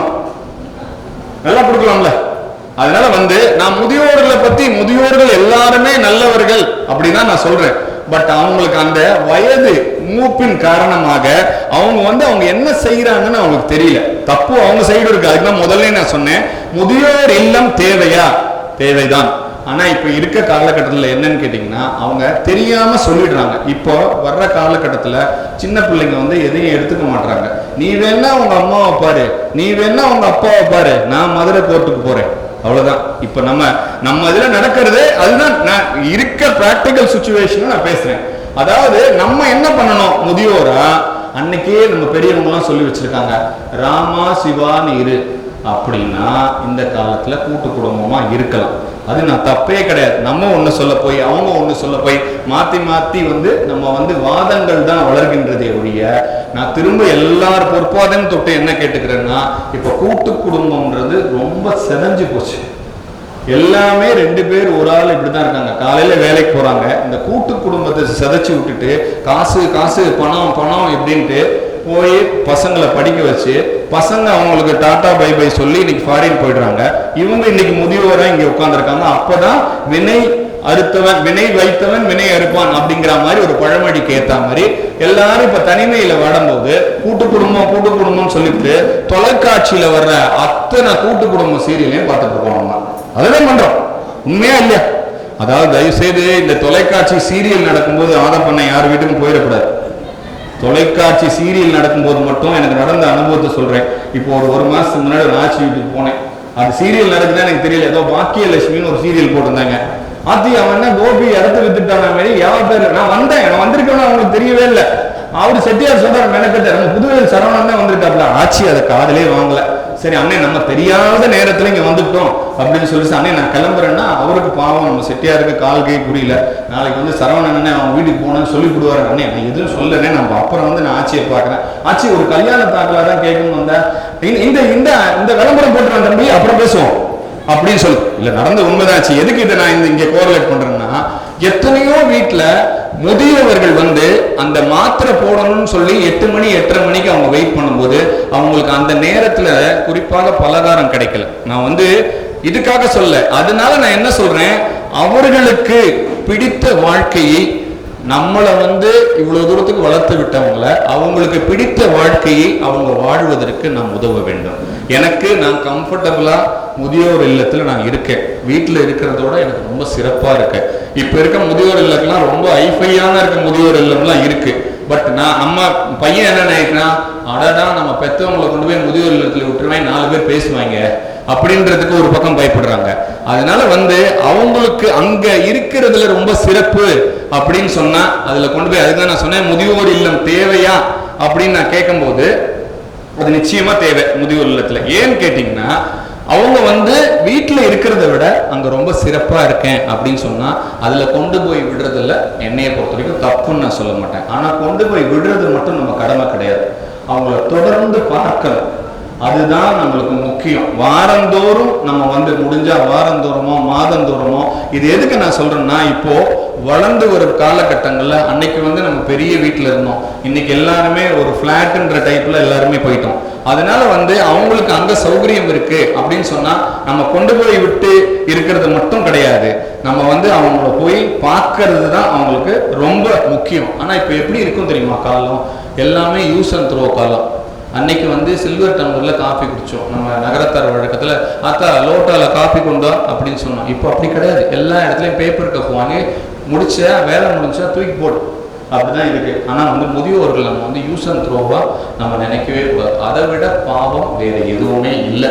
இங்கே மதுரை நகரத்தார் சங்கத்தை நம்ம ஒரு எடுத்துக்காட்டா எடுத்துட்டு அவங்க முதியோர் நலன் அண்ணன் சொன்னாங்க ரொம்ப அருமையா, நாங்க பென்ஷன் கொடுக்கறதுக்கு ரெடியா இருக்கோம், வாங்குறதுக்கு ஆள் இல்லை. இன்னைக்கு நம்ம நகரத்தார் சமூகத்துல உண்மைங்க, கடவுளே இப்போ தலைகீழா மாத்திட்டான். அன்னைக்கு அத்தனை பெண் பிள்ளை கல்யாணத்துக்கு இந்த 3-6 சங்கம் வாங்க, சிங்கப்பூர் சங்கம் வாங்க. எனக்கு அனுபவ அறிவுல சொல்றேன், இந்த அப்ளிகேஷனை நம்ம கமிட்டி மெம்பர் கையெழுத்து போட்டு பணம் கொடுப்பாங்க. இன்னைக்கு எத்தனை பேர் வாங்குறாங்க? அதை வாங்கல. ஏன்னா எல்லா பெண் பிள்ளைகளையும் நம்ம படிக்க வச்சிட்டோம், வாங்கல. அதே மாதிரிதான் முதியோர் பென்ஷனும். ஏன்னு கேட்டீங்கன்னா அவங்க பணத்தை எதிர்பார்த்து இல்லைன்னு, அவங்க மனத்தையும் குணத்தையும் எதிர்பார்த்து இருக்காங்க. அதுக்கு ஒரு படி மேல நீங்க போயிட்டீங்க. அவங்கள 3 மாசத்துக்கு 3வது வாரம் இங்க கொண்டு அவங்களும் நம்மளோட இணையாக இருக்கணும்னு சொல்லி அற்புதமான முறையில இந்த விளையாட்டெல்லாம் கண்டக்ட் பண்றீங்க பாருங்க. இது எந்த விதத்திலையும் ஈடு இணை ஆகாது. நான் பெருமைக்கு இங்க பேசிட்டு போகணுன்றதுக்காக சொல்லல. நம்ம ஆதப்பண்ணன் எடுத்தீங்கன்னா அவங்க இப்போ எனக்கு ஒரு தகவல் சொன்னாங்க, இங்கே அவங்க கொடுக்கின்ற ஒவ்வொரு பரிசும் அவர்களுக்கு கிடைத்த பரிசை இங்கே வழங்குகின்றார்களாம். அப்ப அவங்களுக்கு என்ன ஒரு நல்ல எண்ணம் பாருங்க. இங்க அந்த விளையாட்டு நிகழ்ச்சியில, அதுக்கு நான் ஏற்கனவே சொன்னேன், எனக்கு ஆதப்பண்ணனோட கல்யாண சுந்தரன் ரொம்ப அனுபவம். நாங்கள் சென்னையில் இருக்கிறதுனால அவங்க எப்படின்னு கேட்டீங்கன்னா அவங்க சொந்த தொழிலை கவனிக்கிறாங்களோ இல்லையோ பாதி நேரம் வந்து இந்த சோசியல் ஒர்க்ல தான் இருப்பாங்க. குறிப்பா வைரம் கோயில் தான் அவங்களும். அதனால பாத்தீங்கன்னா இந்த சென்னை வாழ் வைரம் கோயில் அமைப்பு ஏற்படுத்தும் போது நம்ம கல்யாண சுந்தரம் தான் முதல்ல நாங்க கேட்டோம். அதனால வந்து எதுக்குன்னா இது வந்து நம்மளுக்கு வந்து இறைவன் போட்ட ஒரு பிரசாதம். நம்ம வந்து சோசியல் ஒர்க்கில் நம்ம இப்படி வரணும். நான் இன்னைக்கு இத்தனை மேடை நான் பேசுறேன்னு கேட்டீங்கன்னா எல்லாமே வந்து இறைவன் போட்ட பிரசாதம் தான், வேற உண்மை கிடையாது. நான் என்னை வைரம்பட்டியில பார்த்தேன்னாங்க, உடனே அண்ணன் இம்ப்ரெஸ் பண்ணி கூப்பிட்டேன்னாங்க. அதெல்லாம் என்ன ஒரு காரணம் கேட்டீங்கன்னா, நம்மளுக்கு வந்து இறைவனுக்காக நீங்க செய்கின்ற ஒவ்வொரு சேவையும் உங்களுக்கு வந்து அவர் சுமையாக எடுத்துக்கொள்ளாமல் சுவையாக கொண்டிருக்கின்றார். அதுபோலதான் நம்ம வீட்டில் இருக்க அத்துணை பெரியவர்களையும் நமது பாரமாக நினைக்காமல் அவர்களை பலமாக நினைப்போம். அதாவது நல்லா தெரிஞ்சுக்கணும், இன்னைக்கு வந்து ஒரு பொண்ணு பாக்குறாங்க, அந்த பொண்ணு நல்லா சமைக்குமா, எங்கேயாவது ஒரு கேள்வி கேளுங்களேன், அந்த கல்யாணம் முடியுமான்னு என்கிட்ட சொல்லுங்க, நான் அப்புறம் பேசுறேன். பொண்ணு நல்லா சமைக்குமா? நம்ம காலத்துல எப்படி பொண்ணு கல்யாணம் பண்ணோம்? ஆச்சு நல்லா சமைப்பீங்களா அப்படின்னு கேட்டுதான் கல்யாணம் பண்ணோம். இன்னைக்கு கேளுங்களேன், அன்னைக்கு நடந்த ஒரு சம்பவத்தை கேட்கிறேன். ஒரு ஆட்சி சொல்லுது, என் மக எல்லாத்தையும் நல்லா ஆப் எல்லாம் நல்லா யூஸ் பண்ணுவா, நல்லா ஆர்டர் பண்ணி சாப்பாடு வாங்கி தருவா. ஆச்சு எனக்கு நைட்டு வயிற்று வலிக்குது, சுடுதண்ணி வேணும், சுடுதண்ணியும் ஆப்பிளே வாங்கி கொடுத்துருவோம். பாத்துங்க எப்படி இருக்கு அப்படின்னு. இதுதான் உலகம். அதை பத்தி நீங்க அதுக்கு மேல பேசுனீங்கன்னா உங்க பையனுக்கு பொண்ணு கிடைக்காது. இப்போ வந்து நான் வந்து இங்க ஆணைத்தரமா நகரத்தார் இத்தனை பேர் இருக்கிறதுனால என்னோட மெசேஜ் கொஞ்சம் டைவர்ட் பண்ணி சொல்றேன். நம்ம நகரத்தார் குலத்துல பெண்கள் இல்லைன்னு சொல்லவே மாட்டேன். ஒத்துக்கிறீங்களானே? நீங்களும் திருமண சேவை பண்றீங்க, அவங்களோட டிமாண்ட் தான் ஜாஸ்தியா இருக்கே ஒழிய, நான் இன்னைக்கு கண்ணீர் மல்க சொல்றேன், இந்த மாதிரி நிகழ்ச்சிகள்லாம் வரும் ஜெனரேஷன்ல நடக்குமா என்பது ஒரு கேள்விக்குறி. ஏன்னு கேட்டீங்கன்னா நமது புள்ளிகள் வந்து எவ்வளவு குறைஞ்சிட்டு இருக்கு. இப்போ நேத்து நடந்த அம்பத்தூர்ல நடந்த ஒரு நிகழ்வு, ஒரு பையன் வந்து ஒரு 40,000 ரூபாய் சம்பளம் வாங்குறான். உண்மையான நடந்த நிகழ்வு. அவனுக்கும் 28 வயசு ஆயிடுச்சு. எவ்வளோ நல்ல பையன், நல்ல பொண்ணு பார்த்துட்டே இருக்காங்க. நேத்து அவங்க தாயார் வலி தாங்க முடியாமல் சொல்கின்ற ஒரு செய்தி என்னன்னு கேட்டீங்கன்னா, தம்பி நான் புள்ளி நம்ம அதில் பெருகணும்னு சொல்லி எத்தனையோ பொண்ணை நான் பார்த்துட்டேன், கடைசியில் அவங்க தட்டி கழிக்கிற ஒரே வார்த்தை ஜாதகம் பொருந்தவில்லை அப்படின்னு சொல்லி தட்டிட்டாங்கப்பா. எனக்கு வேற வழி உனக்கு சொல்றதுக்கு எனக்கு தெரியல, நீ வேணா உனக்கு பிடிச்ச எந்த பொண்ணை வேணாலும் பார்த்துக்கிட்டோம், நான் கல்யாணம் பண்ணி வைக்கிறேன். நடந்த உண்மைன்னு நம்ம நகரத்தார்கள் இப்ப எதை நோக்கி போய் கொண்டிருக்கின்றோம்? அந்த விட்டு கொடுக்கிற மனப்பான்மை இல்லை. அதனாலதான் நம்ம இந்த நிலைமைக்கு போயிட்டு இருக்கோம். ஒண்ணும் இல்ல, அதாவது வந்து இப்போ ஒரு ஆட்சி சொல்லுது, என்னோட தங்கச்சி வந்து என் வீட்டுக்கு வரான்னு சொன்னா அந்த வீட்டு செட்டியார் கோவப்படுவாரா? நிச்சயமா கோவப்பட மாட்டார். கோவப்பட்டா அவர் அங்க இருக்க முடியாது. அதே வந்து அந்த செட்டியாரோட தங்கச்சி வருதுன்னு சொல்லி அவர் வீட்டுல தைரியமா சொல்ல முடியுமா? நாங்க இத்தனை ஆட்சி இருக்கீங்க, நான் கேட்கிறேன், ஒரு நான் குறையா சொல்லல, எல்லா ஆட்சியுமே ஒரே மாதிரி இருப்பீங்கன்னு சொல்லல. எதுக்குன்னா நம்மளுக்கு என்னன்னு எதுக்கு ஆட்சி உண்மைதான் ஆட்சி பேசுறேன் நானே. அதனால வந்து எதுக்குன்னா நம்மள்ட்ட வந்து விட்டு கொடுக்கின்ற பழக்கம், அந்த மனப்பான்மை நம்ம கிட்ட இல்லை.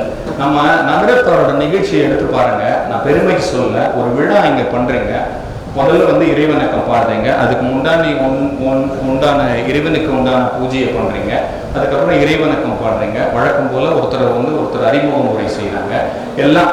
அதே மாதிரி நம்ம எந்த விழாவிற்கு போனாலும் அற்புதமான முறையில் நம்ம வந்து நம்ம பலகாரம்னு சொல்லக்கூடிய உணவுன்னு சொல்லக்கூடிய அவ்வளவும் நம்ம பண்றோம். இந்த குலத்தை நம்ம வந்து கட்டி காக்க வேண்டிய கடமை யார் கையில் இருக்கு? யார் கையில் இருக்கு சொல்லுங்க? இத்தனை பேர் இருக்கீங்க, நிச்சயமா ஆட்சிமார்கள் கையில தான் இருக்கு. நான் குறையா சொல்லல, நான் நிச்சயமா குறையா சொல்லல. ஆட்சிங்க வந்து என்ன சொல்லணும்? இப்போ எல்லாரும் நான் உண்மையை சொல்லும் போது சில உண்மையும் சொல்லணும். இன்னைக்கு யாரும் முறை தலைனால நம்ம கல்யாணம் விட்டு போகல. நான் அதை வந்து ஆணைத்தரமா சொல்வேன். முன்னாடி எனக்கு 4 லட்சம் வேணும், மாமியார் சாமா 40,000 வேணும் அப்படின்னு யாரும் இன்னைக்கு சொல்லல. ஏன்னா எல்லா பெண் பிள்ளைங்களும் நம்ம நல்லா படிக்க வச்சுட்டோம்.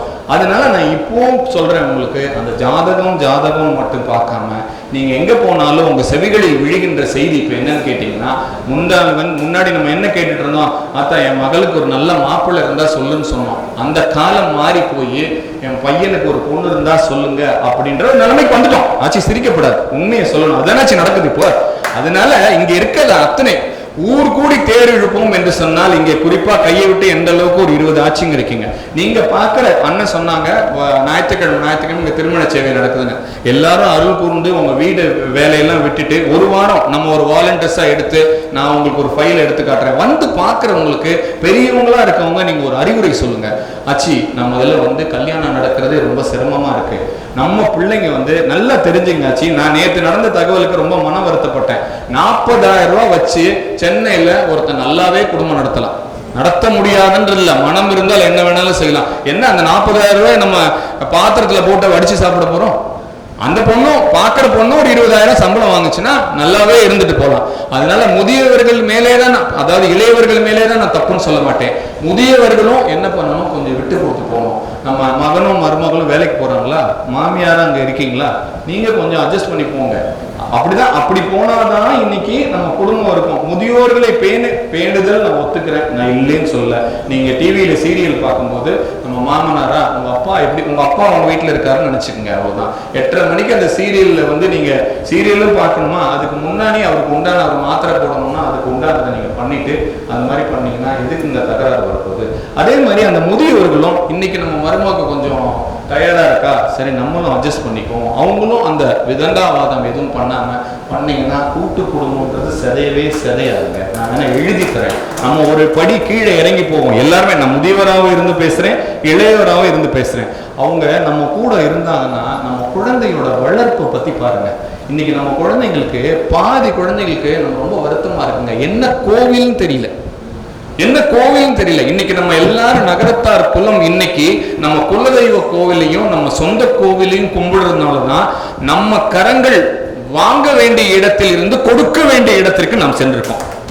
நான் அடிச்சு சொல்லுவேன், இன்னைக்கு வந்து எல்லாம் பைபிள் எடுத்துங்க, கீதை எடுத்துங்க, எல்லாத்துலயும் என்ன சொல்றாங்க, சொல்ல வேண்டியது என்னன்னா, நீங்க வந்து அதாவது ஒரே ஒரு வாசகம் சொல்றேன் இந்த மேடையில, இந்த முதியோர்ன்றதுனால, படைத்தவன் இருக்கின்ற பொழுது அவனுக்கு ஒருவேளை சோறு போடாமல் அவன் இறந்த பிறகு அவன் படத்தை வைத்து வாழை இழை போட்டு படையில் போட்டு மாலை போட்டு வணங்குவது ஒரு காரணத்திற்கும் அது புண்ணியமாகாது, பாவக்கணக்கில் தான் சேரும்.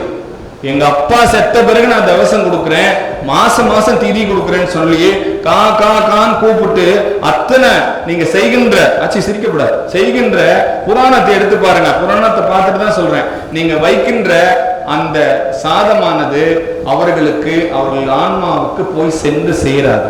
அதனால இப்போ முதியோர்கள் நலன் காக்கும் விழால நான் ஒரு இது சொல்றேன். இப்போ நம்ம நகரத்தார் சமூகத்தை சேர்ந்தவங்க இல்ல, நம்ம அம்பத்தூர்ல ஒருத்தர் இருக்காரு, 80 வயசு ஆகுறவருக்கு. நான் மொத்தம் அவருக்கு 5 குழந்தைங்க, 3 பையன் 2 பொண்ணு, 5 பேருமே கவர்மெண்ட் ஜாப்ல இருக்காங்க. அவர் இன்னைக்குமே வந்து LICல ஒரு லெக்சரர் போனா ஒரு கிளாஸுக்கு வந்து 10,000 ரூபாய் சம்பாதிக்கிறதுக்கு அந்த அளவுக்கு டேலண்டா இருக்காரு. அவர் அந்த மாமாவும் மாமியும் தனியா இருக்காங்க. அந்த 5 பிள்ளைங்களும் யாரும் வந்து பாக்குறது கிடையாது. 5 பேரும் கவர்மெண்ட் ஜாப். நம்மளுக்கு கோவில்ல வச்சுதான் அவர் தெரியும். நம்மளுக்கு என்னைக்கு நேரம் இருக்கின்றதோ ஞாயிற்றுக்கிழமை நான் என்னுடைய வரவை எதிர்பார்த்து அங்க நிற்பாங்க. நான் இன்னைக்கு இந்த மேடையில் நிற்கிறேன்னா அவங்க புண்ணியம். அவங்க இப்போ வந்து என்னோட நிகழ்ச்சி எல்லாமே அவங்க வந்து தொலைக்காட்சியில் எங்கெங்க வருதோ எல்லாமே பார்ப்பாங்க. அவர் அவ்வளவு தூரத்துக்கு அட்வைஸ் பண்ணுவார். அவர் சொல்லுவாரு, நான் பெற்றது 5 பிள்ளைகள், நான் பெறாதது ஒரே பிள்ளை அப்படின்வார். ஏன்னு கேட்டீங்கன்னா, இப்ப எதுக்கு இந்த செல்ல சொல்றேன்னா, உங்களால முடிஞ்ச எந்த முதியோரை பார்த்தாலும் நம்ம வீட்டுல பெரியவங்க இல்லைன்னு சொல்லிட்டு நீங்க அவங்களுக்கும் ஹெல்ப் பண்ணலாம். அந்த பலனானது நீங்க வயதில் மூப்படைந்தாலும் உங்களுக்கு நிச்சயமாக அது வந்து சேரும் என்பதில் எல்லிடமும் சந்தேகமே அல்ல. அது மட்டுமல்லாமல், எனக்கு நேரம் இருக்குல்ல, அதாவது இப்போ நான் எதுக்கு சொல்றேன்னா, இந்த நகரத்தார் குலத்துல நம்ம பெரியவங்கலாம் இருக்கீங்க, உங்களுக்கு அந்த 59 பத்தி ரொம்ப சிறப்பா தெரியும். ஏன்னா நான் சும்மா பேசிட்டே போனோம்னா உங்களுக்கு ரொம்ப போர் அடிக்கும். நடுவில் ஒரு கதை ஏதாவது சொன்னாதான் எல்லாரும் நல்லா கேட்பீங்க. அந்த 59 என்னன்னு கேட்டீங்கன்னா, அந்த திருக்கடையூர்ல நம்ம எல்லாரும் அந்த 59வது வயதை நம்ம தொடும் பொழுது அங்க போய் நம்ம அந்த பூஜை பண்றோம். அது நிறைய சின்ன வயசா இருக்கவங்களுக்கு தெரியாது, பெரியவங்களுக்கு எல்லாருக்கும் தெரியும். அந்த விசேஷமானது நம்ம நகரத்தாரை பார்த்து தான் இப்போ அத்துணை மெய்யன்பர்களும் செய்யறாங்களா அந்த 59வது விழா.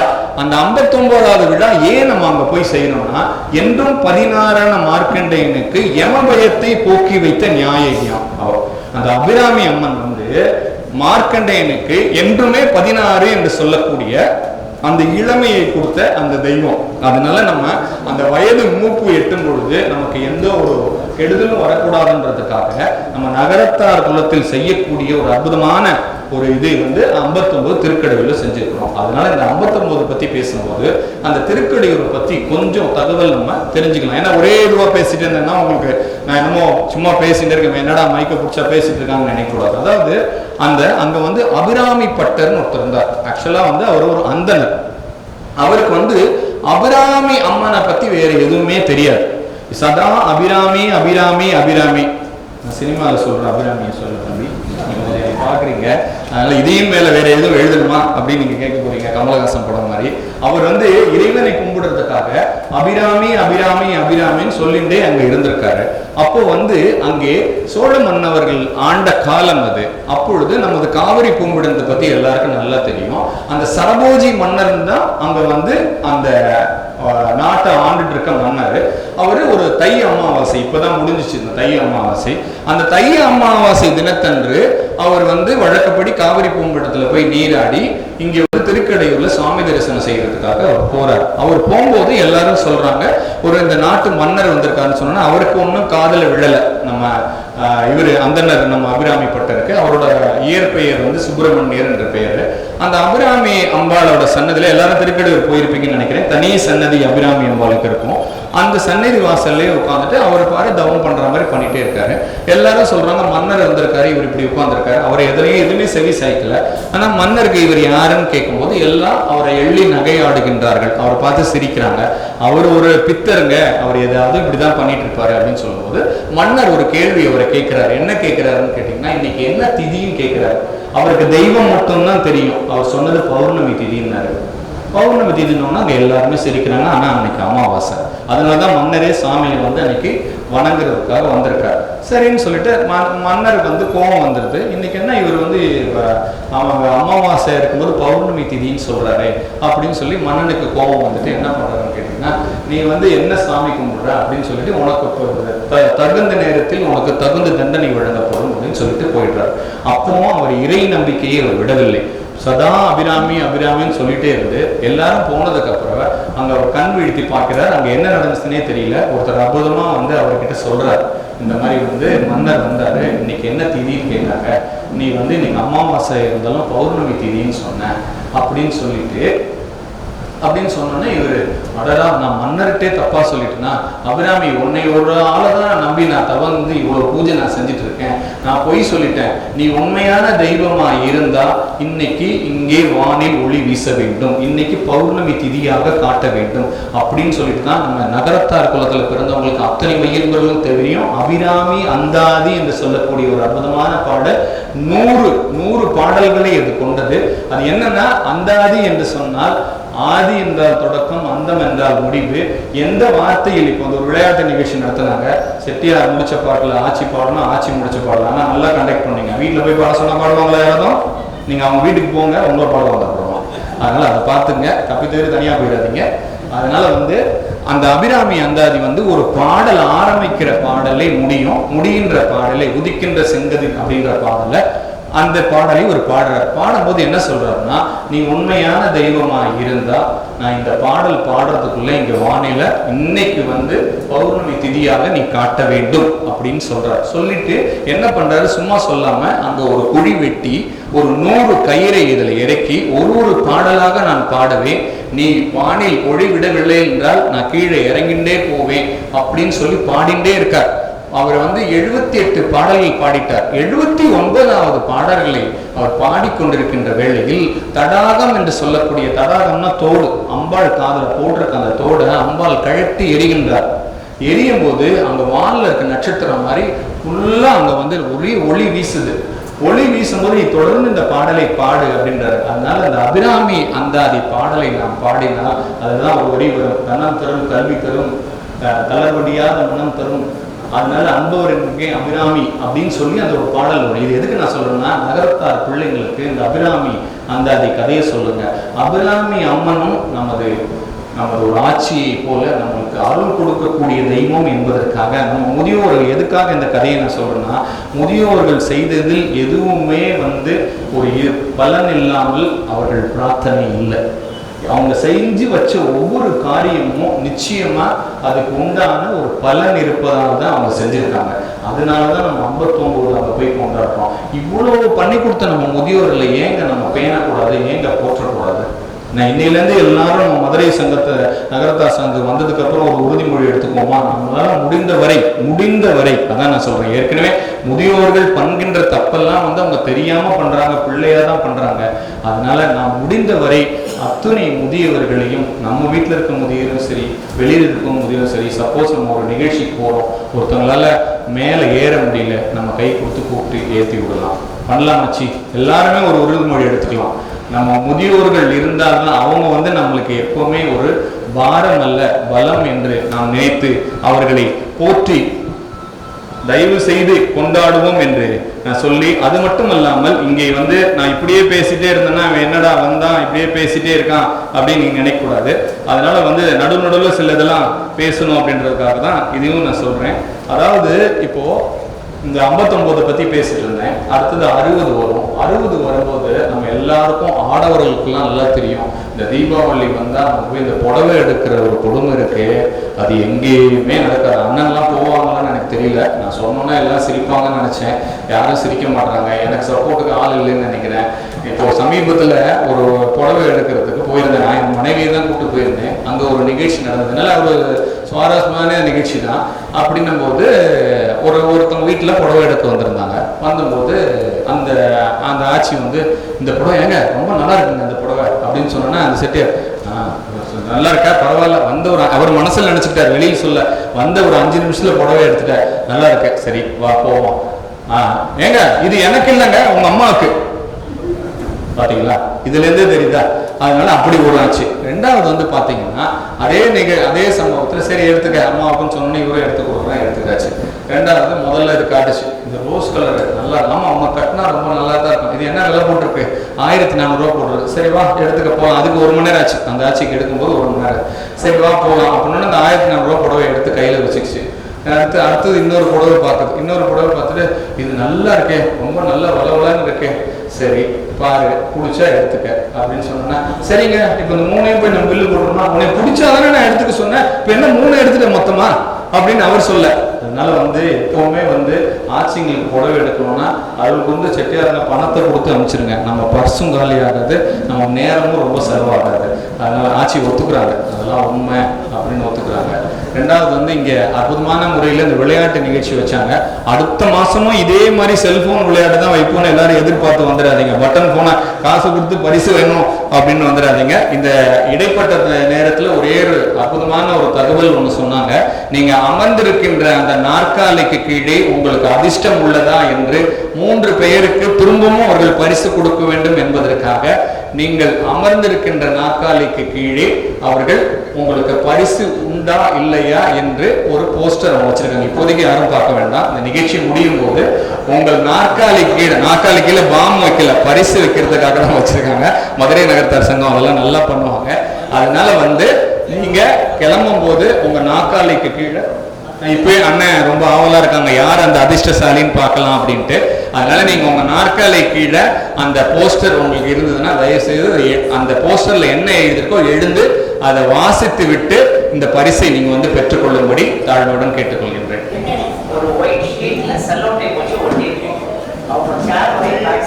மதகுப்பட்டியை சார்ந்த ஏஆர் சேகரன் அண்ணன் அவர்கள் இருந்த நாற்காலியில் ரொம்ப அற்புதமான வாசகம், வாழ்த்துக்களுடன் முதியோர் நலன் காக்கும் அப்படின்னு சொல்லி இது 2வது மாதம் அப்படின்னு சொல்லி எடுத்துக்காங்க. அண்ணே வாழ்த்துக்கள். தலைவர் நமக்கு ஒரு அற்புதமான பரிசை இங்கே கொடுக்கின்றார்கள்.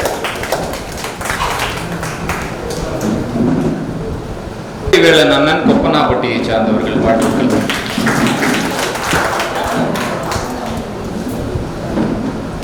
அதாவது அவங்க என்ன முடிவு பண்ணிட்டாங்கன்னா இது 2வது வாரம் தான், அதனால 2 பரிசு போதும், 3வது வாரத்துக்கு 3 பரிசு கொடுக்கலாம். ரொம்ப விவரமானவங்க, அதனால கரெக்டாக பண்ணிட்டாங்க. நல்ல ஒரு கரவொலி கொடுக்கலாம் அவங்களுக்கு. ஏன்னா ரொம்ப மெனக்கெட்டு அதுவும் அந்த ஸ்பாட்ல செய்யறது ரொம்ப கஷ்டங்க. ஏன்னா நாங்களாம் நிறைய நிகழ்ச்சிக்கு போறோம், அதை ஒருங்கிணைத்து இன்னைக்கு எப்படி பண்ணலாம், அதுவும் நம்மளுக்கும் போர் அடிக்காம எல்லாரும் கை தட்டணும் அப்படிங்கிற அளவுக்கு பண்ணியிருக்காங்கன்னா அது நிச்சயமா ஒரு ஸ்ரத்தையாக தான் எடுத்து செஞ்சுருக்காங்க. அதனால வந்து நம்ம அவங்களுக்கு வாழ்த்துக்களும் பாராட்டுகளும் மனம் நிறைந்த கரகோஷத்துடன் கொடுப்போமாக. உங்களுக்கு அவங்க ஏற்கனவே பரிசு கொடுக்க விட்டு விட்டார்களாம், அவர்களை மேடைக்கு அழைக்கின்றோம். அந்த கோலி குண்டு அது ரொம்ப அருமையான விளையாட்டுங்க. கோலி குண்டே இப்ப எங்க இருக்கும்? கொன்றார்க்கும் உய்வுண்டாம் உய்வில்லை செய் நன்றி கொன்ற மகற்கு. ரொம்ப அற்புதமா எழுதியிருக்காரு வள்ளுவர் ஒரு வாசகம். இதுல என்ன விஷயம் இருக்குன்னு கேட்டீங்கன்னா, நம்மளுக்கு ஒருத்தன் நன்றி செஞ்சிருக்கான், நம்மளுக்கு ஒருத்தன் உதவி செஞ்சிருக்கான், அதை வந்து நம்ம என்னைக்கும் மறக்கக்கூடாது. நம்ம ஏறி வந்த ஏனிய நம்ம எப்பவும் எட்டி உதைக்க கூடாது. இதுக்கும் முதியோர்களுக்கும் என்ன அப்படின்றத நான் இப்போ வந்து உங்களுக்கு போடிட்டு காட்டுறேன். அதாவது வந்து நம்ம இன்னைக்கு இந்த நிலைமைக்கு இருக்கோம்னா, நம்ம பிள்ளைங்க வந்து கெட்டு போகணும்னு யாராவது ஒரு முதியோர்கள் நினைப்பாங்களா சொல்லுங்க?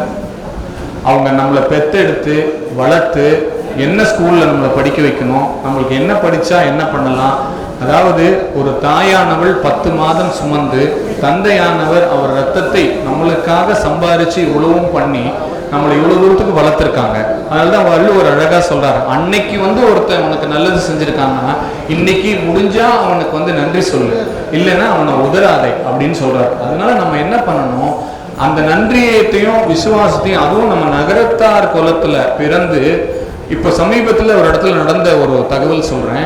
ஒரு கல்விக்காக ஒரு நகரத்தார் சங்கம் ஒரு குழந்தைக்கு தொடர்ந்து 12 ஆண்டுகள் அவங்க வந்து டிகிரி படிக்கிறதுக்கும் பணம் கொடுத்திருந்த போது, அந்த குழந்தை, அந்த ஒரு பெண் குழந்தை, அது வாங்கின முதல் மாச சம்பளத்தை அந்த நகரத்தார் சங்கத்துக்கு முதல் மாசம் கொடுத்திருக்கு. நடந்த உண்மை.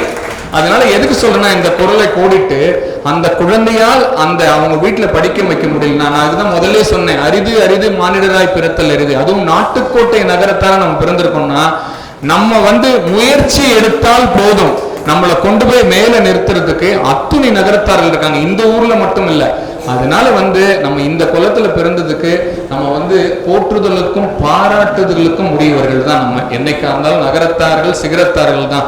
கொண்டு வைக்க போன இடத்துல குமரனை கொண்டாடுற ஒரே குலம்னா நம்ம நகரத்தார் குலம் மட்டும்தான். கொண்டு வைக்க போறோம், நம்ம சம்பாதிக்கிறதுல ₹1 அவனுக்கு எடுத்து வச்சுதான் செய்யறோம்னா, நம்ம குலங்கள்லாம் இன்னைக்கு நல்லா இருக்கிறதுக்குரிய காரணம் அன்னைக்கு கொடுத்து சிவந்த கரங்கள். இன்னைக்கு நம்ம கொடுத்துட்டு தான் இருக்கோம், இன்னைக்கு நம்ம கிட்ட வாங்குறதுக்கு யாரும் இல்லை. அதனாலதான் நம்ம இப்ப என்ன பண்றோம், விடுதியை மேல கட்டுறோம்.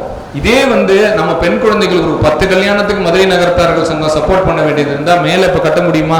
அண்ணா கொஞ்ச நேரத்துக்கு முன்னாடி சொன்னாங்க, நாங்க வந்து டொனேஷனே கேட்கல, நாளைக்கு தச்சு பண்றோம், அதுவே அவ்வளவும் வருது.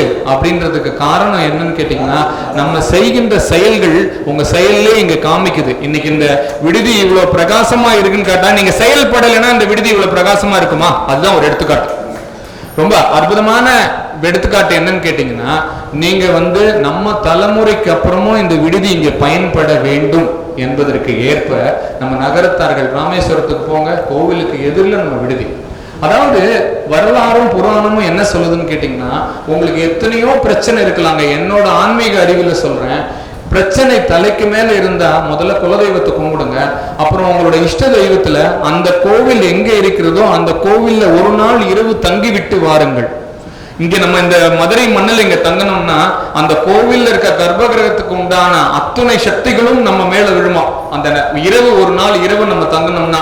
அதனால வந்து இதெல்லாம் வந்து நம்ம நகரத்தார்கள் நம்மளுக்கு செய்து வைத்த ஒரு அற்புதமான வாக்கியம். அதை எல்லாருமே நம்ம வந்து ஒரு வாக்கியமா எடுத்து பயன்படுத்தணும்னா நம்ம வாழ்க்கை வெற்றிகரமாக மேலோங்கி செல்லும் என்பதற்கு எந்த எல்லளவும் சந்தேகம் என்பதே இல்லை. அதனால வந்து இதெல்லாம் நமக்கு வந்து ஒரு கிடைத்த ஒரு அற்புதமான பரிசு. அது மட்டும் அல்லாமல் இங்கே இந்த ரொம்ப அற்புதமான தலைப்புக்குள்ள இப்பதான் நான் போறேன். முதியோர் நலனை பேணுதலும் போற்றுதலும். அது என்னங்க பேணுதலும் போற்றுதலும்? அதாவது நம்ம கூட அவங்க இருந்தாங்கன்னா அவங்கள பார்த்துக்கிறது தான் நம்ம வந்து அவங்கள பேணுறது. அவங்க கிட்ட போய் பேசுறது, அவங்கள பார்க்கறது, அவங்களுக்கு நம்ம நடக்கிற தகவல்லாம் சொல்றது, இதெல்லாம் வந்து பேணுதல். போற்றுதல் என்னன்னா, நம்ம வந்து அதாவது தன்னை பெற்றெடுத்த குழந்தை வந்து சான்றோன்னு என்னை கேட்ட தாய் எவ்வளவு சந்தோஷப்படுவாங்களாம். அதே மாதிரி எங்க அப்பா வந்து என்னை இவ்வளவு நேரத்துல கொண்டு வந்து வச்சிருக்காரு அப்படின்னு நம்ம எங்கேயாவது ஒரு இடத்துல சொல்றோமா? சொல்லுங்க, ஓப்பனா சொல்லுங்க. சொல்லணும்னு சொல்லுங்க, யாரும் இங்க எதுவும் கொடுக்க போறது இல்ல. அது சொல்றதுனால நம்மளுக்கு என்னங்க இருக்கு?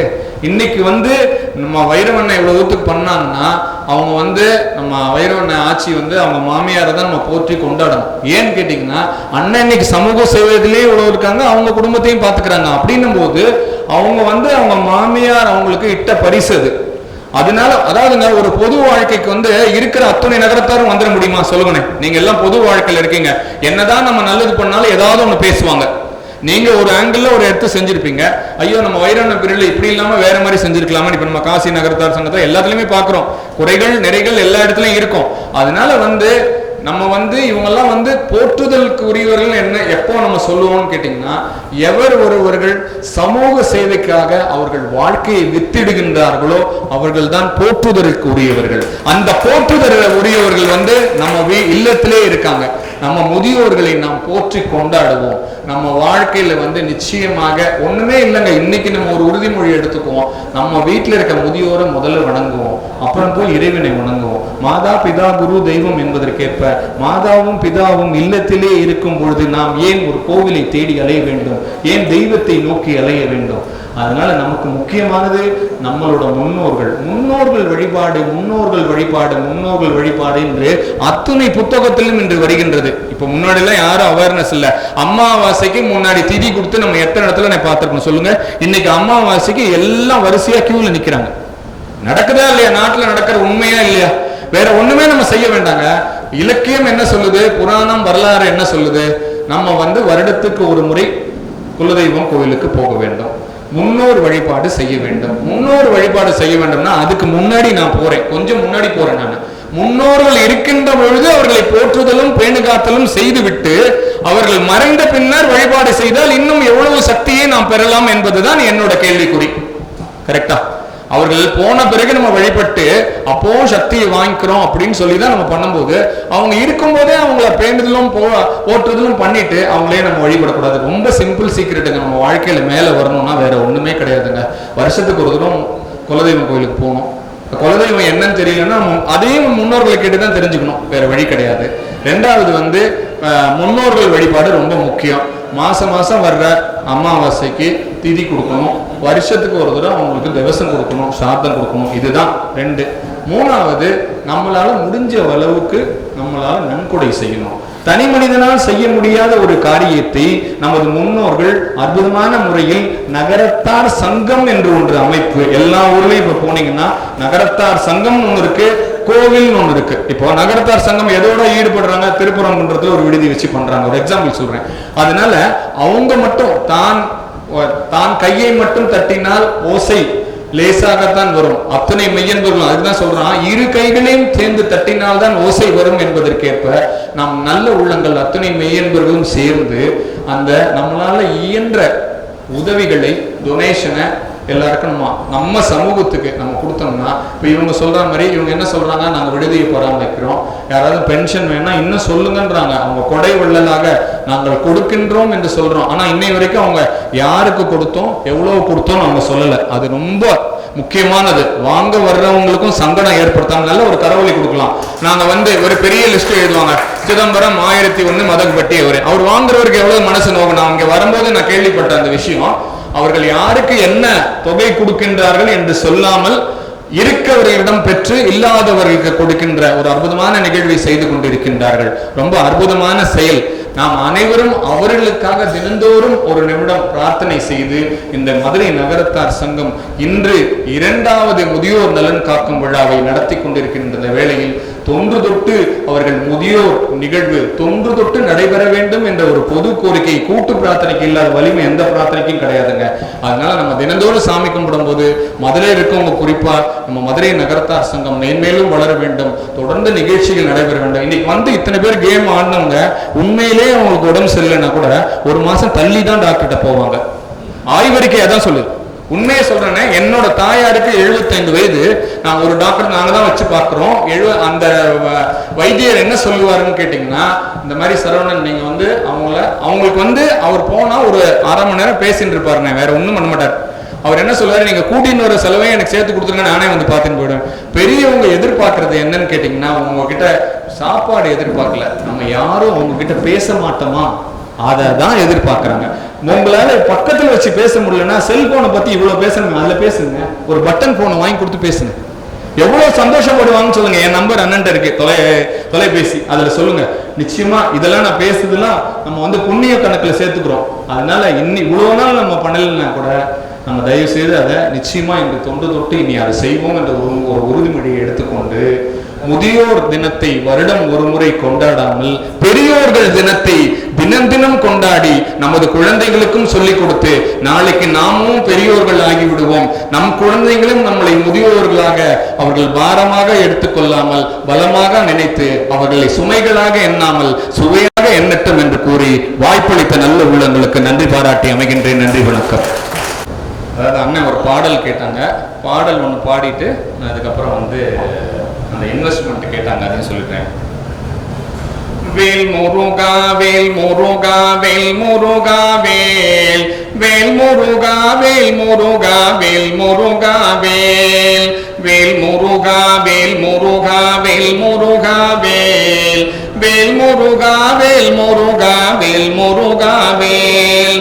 சின்ன சின்ன பிள்ளை ஒன்று சிரித்து வருகுது, தென்பழனி மீதம் வந்து குளித்து மகிழுது, வண்ண வண்ண மயிலில் ஏறி வட்டமிடுகுது, வாடி கிடக்கும் பக்தர்களை நாடி வருகுது, அது வாடி கிடக்கும் பக்தர்களை நாடி வருகுது. வேல் முருகா வேல் முருகா வேல் முருகா வேல் வேல் முருகா வேல் முருகா வேல் முருகா வேல். ஆடி ஆடி வந்து நின்று அழகு கூட்டுது, ஆசை நீக்கி பாசம் காட்டி அருளை தருகுது, அப்பனுக்கு மந்திரத்தை சொல்லி போகுது, அப்பனுக்கு மந்திரத்தை சொல்லி போகுது, சுப்பன் என்று சொன்னதுமே திரும்பி பார்க்குது, அது சுப்பன் என்று சொன்னதுமே திரும்பி பார்க்குது. வேல் முருகா வேல் முருகா வேல் முருகா வேல் வேல் முருகா வேல் முருகா வேல் முருகா வேல். கனவில் வந்த பிள்ளை ஒன்றின் பெயரை கேட்கிறேன், கந்தன் என்று சொல்லிவிட்டு கனவில் மறையுது, கந்தன் அருள் பெற்றுவிட்டால் கவலையே இல்லை, கந்தன் அருள் பெற்றுவிட்டால் கவலையே இல்லை, காலமெல்லாம் அவனை தவிர கதியுமே இல்லை, நம் காலமெல்லாம் அவனை தவிர கதியுமே இல்லை. வேல் முருகா வேல் முருகா வேல் முருகா வேல் வேல் முருகா வேல் முருகா வேல் முருகா வேல் வடி வேல் முருகா வேல். அடுத்ததாக அண்ணன் வந்து இன்வெஸ்ட்மெண்ட்டை பற்றி சொன்னாங்க. இன்வெஸ்ட்மெண்ட்டை பற்றி பேசுறதுக்கு நான் அந்த துறையில் இருந்தாலும் நம்ம நகரத்தார் ஒருத்தவங்க தாங்க அந்த இன்வெஸ்ட்மெண்ட்டை பேசுறதுக்கு தகுதியானவர்கள் நான் அடித்து சொல்லுவேன் இந்த மேடையில். முதல்ல நம்மளை நகரத்தார் சொல்றது என்னன்னு கேட்டிங்கன்னா, தங்களின் சேமிப்பு முதல் செலவாக இருக்கட்டும் சொல்லக்கூடிய குலம் நம்ம நகரத்தார் குலம். சம்பாதிச்சோன்னு ₹1 எடுத்து வைங்க, நம்ம தெய்வத்துக்கு ₹1 எடுத்து வைங்க, முதல்ல உனக்கு என்ன சேமிக்கணும் அப்புறம் தான் செலவு பண்ணணும். முன்னாடியெல்லாம் விராகன்னு ஏதோ சொல்லுவாங்க, ₹3500 என்னமோ சொல்லுவாங்க, எனக்கு தெரிஞ்சு நம்ம பிள்ளைக்கு இப்படியே வாங்கி கொஞ்சம் கொஞ்சமா சேர்ப்போம் அப்படின்னு சொல்ற ஒரே குலம் வந்து நம்ம நகரத்தார் குலம். அதாவது பின்னாடி வரும் காலகட்டத்தில் நம்ம யார்கிட்டையும் போய் நின்றக்கூடாது அப்படின்றதுக்கு தான் அந்த சேமிப்புன்ற பழக்கமே வந்துச்சு. இப்போ அந்த சேமிப்பை வந்து நீங்க எப்படி பண்ணணும்னா 2ஆ பிரிச்சுக்கணும். இப்போ இருக்க காலகட்டத்தில் நான் எல்லாருக்கும் ஒரு ரொம்ப ரொம்ப ஒரு பர்சனல் தாழ்மையான ஒரு இது கோரிக்கை என்ன வைக்கிறேன்னா, தாங்கள் வைத்திருக்கின்ற தொகையை தங்கள் காலம் வரை உங்கள் கையிலே வைத்துக் கொள்ளுங்கள்.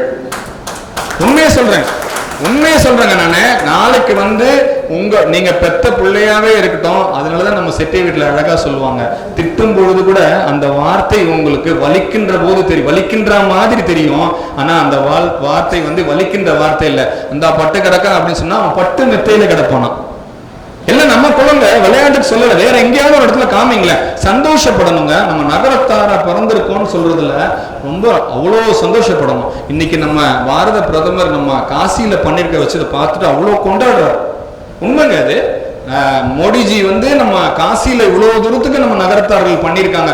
தினந்தோறும் அன்னதானம், அதை அத்தனை நகரத்தார்களின் பெருமக்களின் பணமும் அதுல சேர்ந்திருக்கு. எதுக்கு நான் சொல்ல வரேன்னா அந்த சேமிப்பை பத்தி கேட்கறதுக்காக சொல்றேன். தாங்கள்கிட்ட இருக்க 1 ரூபாயோ 2 ரூபாயோ நீங்க உங்க பிள்ளைங்களுக்கு கொடுக்க வேண்டாம்னு சொல்லல. நீங்க உயில வந்து வேற யாருக்கோ தேர்ட் பார்ட்டிக்கு எழுதுன்னு நான் சொல்ல மாட்டேன். உங்களோட அவங்க இப்போதைக்கு பிடிக்கல, ஏதோ நம்ம நடந்துட்டு இருக்க காலத்துல கொஞ்சம் விரிசல் ஏற்பட்டிருக்கலாம், அதனால அந்த சொத்து வேற ஒரு ஆளுக்கு போயிடக்கூடாது.